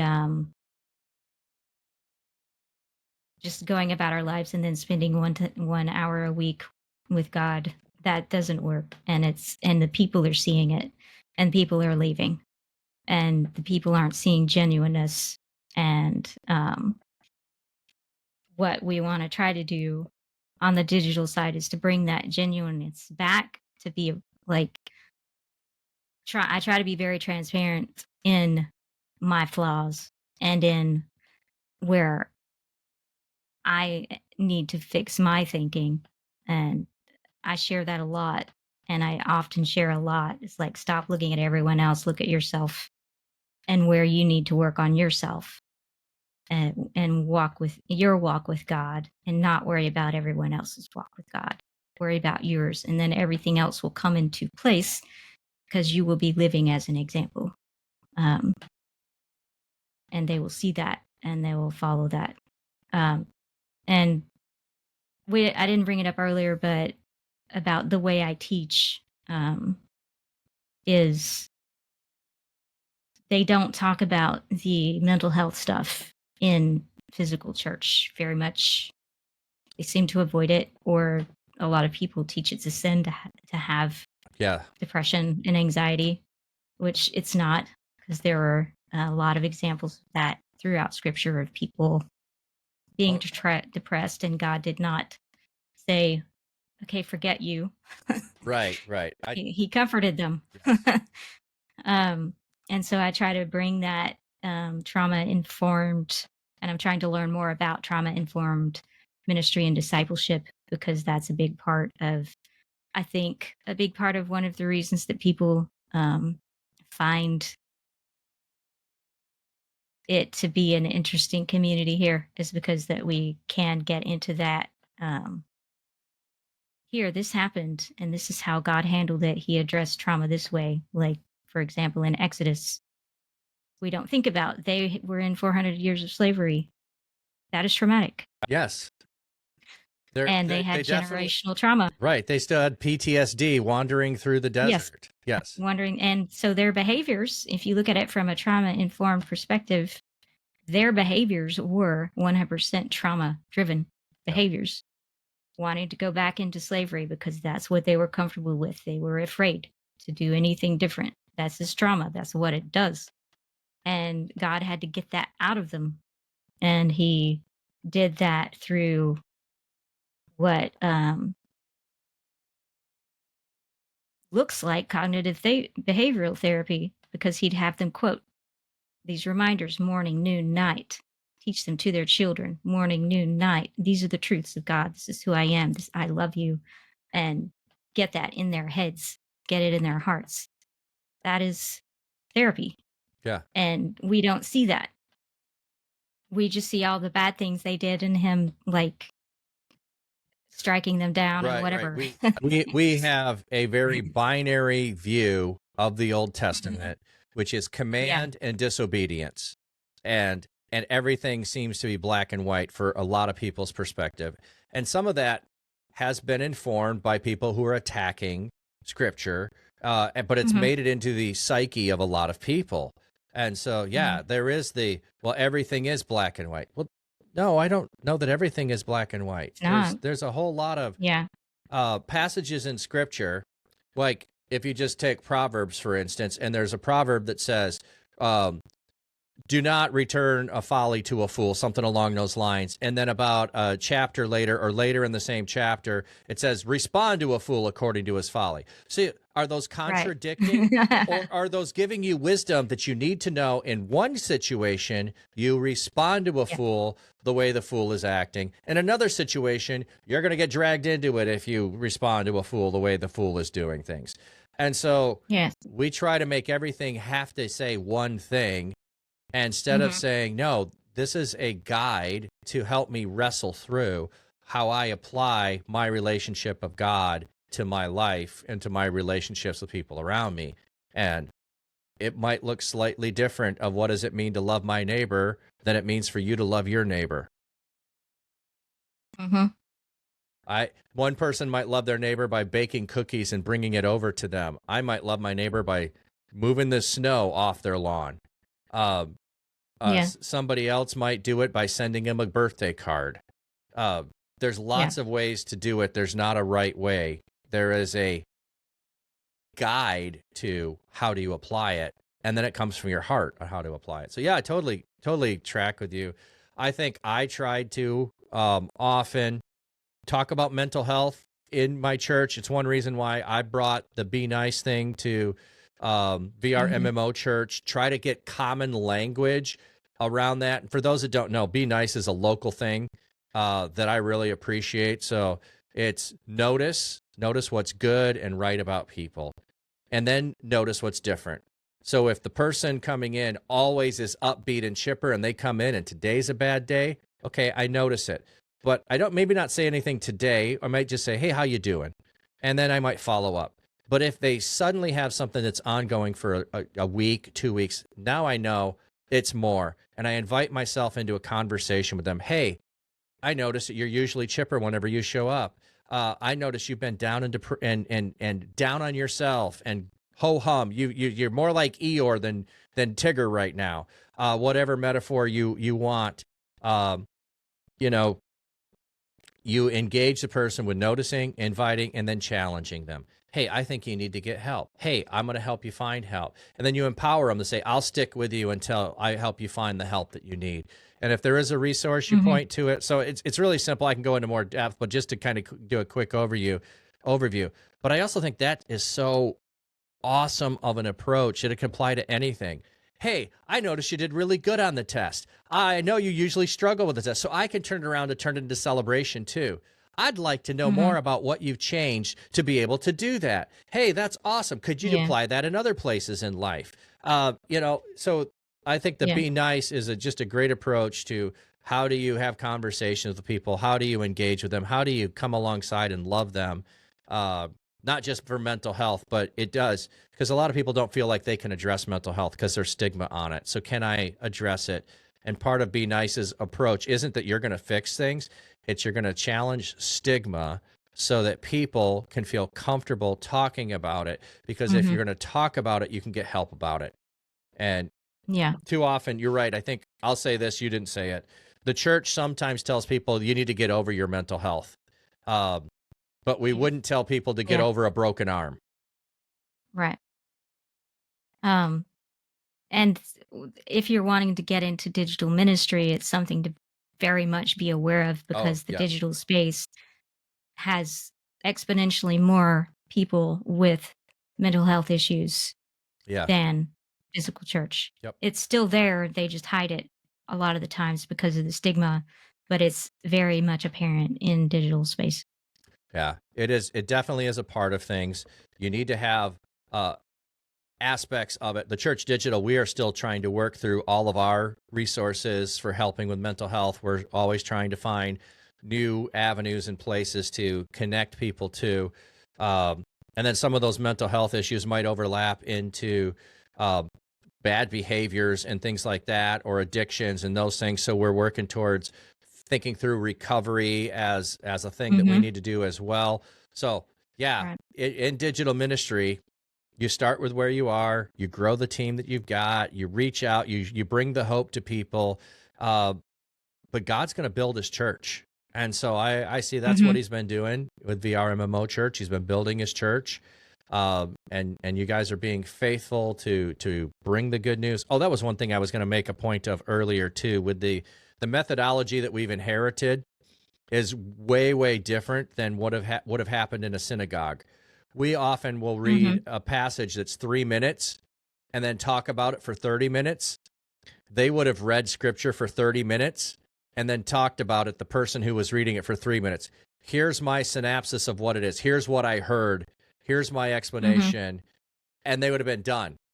And then the community would have engaged on it, instead of I read 3 minutes of passage, and now I'm going to tell you for half an hour what you need to do. So cool. Well, how can we be praying for VR MMO Church? Ways for the current leaders to be able to take sabbaticals, because we don't. We need. We have a hard enough time just getting a Sabbath day a week. That's why I said earlier I'm very serious about my day off. Yes. I need it. But we need to be able to figure out those rhythms of being able to get sabbaticals for our leaders, and we need workers. Mhm. And we need workers that are going to be safe workers, Yeah. because that is a very big deal and a very big issue. We've got a lot of people coming in, attacking and telling everyone what they're doing wrong, and not we need people that can make it a safe place for people to come and be real and grow and get to know Jesus. And you can't do that if you're constantly attacking them. Yeah. Um, so, and also for, I guess, patience and uh, being able to put up with all of the attacks. Well, and so I feel like with the patience, you were calling yourself out there a little bit, but Yes, Yeah. yeah. but the attacks does wear on all of the leadership. All of the Yes. volunteers feel Mhm. the responsibility of the attacks and responding to the attacks, and it does become overwhelming. So yeah, that's really a thing I think Mhm. that to lift up for VRMMO Church is to be able to stand firm in the faith. I know I could quote scripture talking about feeling worthy to be counted, for the attacks, because, well, okay, that's great. And I know that intellectually it still doesn't feel good. No, it It doesn't. doesn't feel good. Mm-mm. And so, and rather than just saying, hey, help you endure, I'm going to pray a hedge to protect from those attacks happening, that people are going to just Yeah. realize they are not valuable, they are not helpful, and they need to stop trolling because Mhm. they're not going to change the Yeah. heart of your church, and they're not benefiting anyone coming to Christ by doing that. They're pushing people away and they're scaring people away. Yeah. And who have come to find Jesus, and instead they're finding hate. And there are also people getting pushed away because people who claim to be Christians are coming in and secretly recording and editing in ways that make it sound like we're saying something we're not. And that pushes more people away and brings more trolls. So we've got a lot of lamenting to do and a lot of, uh, just being able to deal with that in a way that is not going to, because I can turn mama bear and get really mean. I know. Yeah. I've been in some of those conversations where you get to just vent as mama bear because Vent. it's safe. Yes. It's safe. Sorry. And I'm afraid I'm going to scare off people Right, that need to be here because I'm being mean, and I don't want that. Yeah. So prayer. So just thinking through what you just said there about lamenting, let's remember that and have a conversation about lamenting. And is there something we can do as a community to provide a space for that? And it can either be within VRMMO or it can be within TCD. I love that thought. I love that process of thinking through that. I have often felt a need for more lamenting, but I don't feel I'm fully equipped to lead it in a way. But and we've talked about sabbatical, and I'm looking into trying to find resources and patterns and teachings and setting up structures around those. I haven't found any answers yet on that. Intriguing, and most people I ran into said, yeah, we talk about we need it, but we don't have anything. So I won't leave that one until there, and maybe it takes a year, I don't know, to fully have a system, and maybe we develop it together. But the sabbatical thing, lamenting, I'm gonna make a note of that one so I don't forget on the lament. Yeah, so that would be a question for the TCD community is, do y'all see a need for lament? If so, then maybe TCD goes in on that instead of just us. Right. Or even if it's something that you see and feel, but I think overall, the church as a whole does not do a great job of lamenting. And I would say Western culture doesn't either, from the standpoint of what you hear from people of after it's been a year or two of someone being dead is, aren't you over that? Oh, it's less than that. Well, It's less than a year. it depends on the person in a relationship, but yeah, it can be less than that. But it's like people are Well, insensitive. you hear it less than that. Yeah. Yeah. It's Yeah. well, I even had a friend of mine whose spouse had died when his girls were young, and she'd been dead for 10 years. And someone said to him, aren't you over that yet? Because something was happening with the girls. And he's like saying something about his dead wife. And the person's like, aren't you over that? It's like, why should he ever be over that? Every time his daughters have something in their life that is a milestone, he should remember that someone who wasn't there that would have loved this. They would have loved, she would have loved seeing their marriage, wasn't there. Would have loved to see their graduation, wasn't there. Would have loved to see their first kid. There's going to continuously be milestones, and the person's not there. Now, it doesn't mean your life needs to be consumed with grief. You need to get care for grief when it's happening. But I think one of those ways that we care for grief is lamenting our emotions and identifying that they're real. Just like you're talking about with mental health, we need to acknowledge it's real, not try to hide it and not tell people to get over it, or not say it's a sin that you have these problems. Yeah, and I could go down a whole rabbit hole of different passages, but I think that's a good thought for us to have. Yeah, C.S. Lewis said in A Grief Observed, it's like having an appendage cut off. You never forget that it's not there. Yeah. So why would you expect that to be, to get over it? You can't just get over it.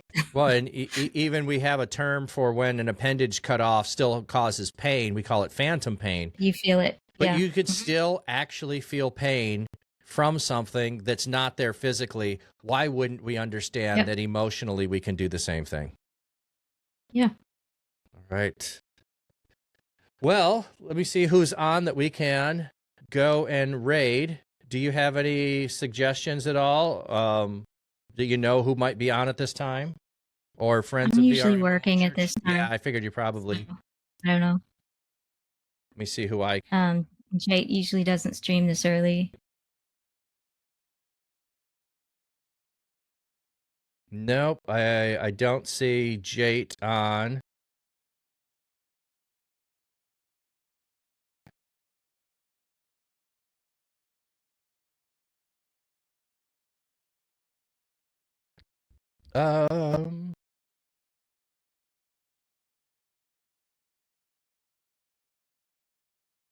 Let's go and visit Big Unk. He was on the podcast a little while ago. And I think I rated Charles Q. Banks last week. Ukulele. But otherwise, yeah, good suggestion. Big Unk is doing a prayer and fasting week. So Monday through Friday this week for going back to school. He had a prayer and all of that. So we can go over and we can bless Big Unk and his community. I'm trying to see what game he is playing here. Resident Evil Village. So just a warning if anyone doesn't want to go to Resident Evil. But I'm going to bless him anyway. So if you go over with the raid and leave, that's all good. So thank you, Pastor Coco, for being here. Yeah. I do not know about any of the podcasts coming up for next week. I still got to secure those and line those up. There will be Planned a Game on Monday because I try to do that regularly now so that there's always something every week for this channel. And we have the gaming summit. The Missionary Gaming Summit will be October 8th. So I'll put the scroll up. We got 4 conferences that'll be coming up in September and October. So please sign up for those. And thank you, everyone, for being here today. Pastor Coco, appreciate it. Yeah, thanks. Thanks for having me. Yep. It's good talking. Yeah, thanks for hanging out, y'all. In Twitch.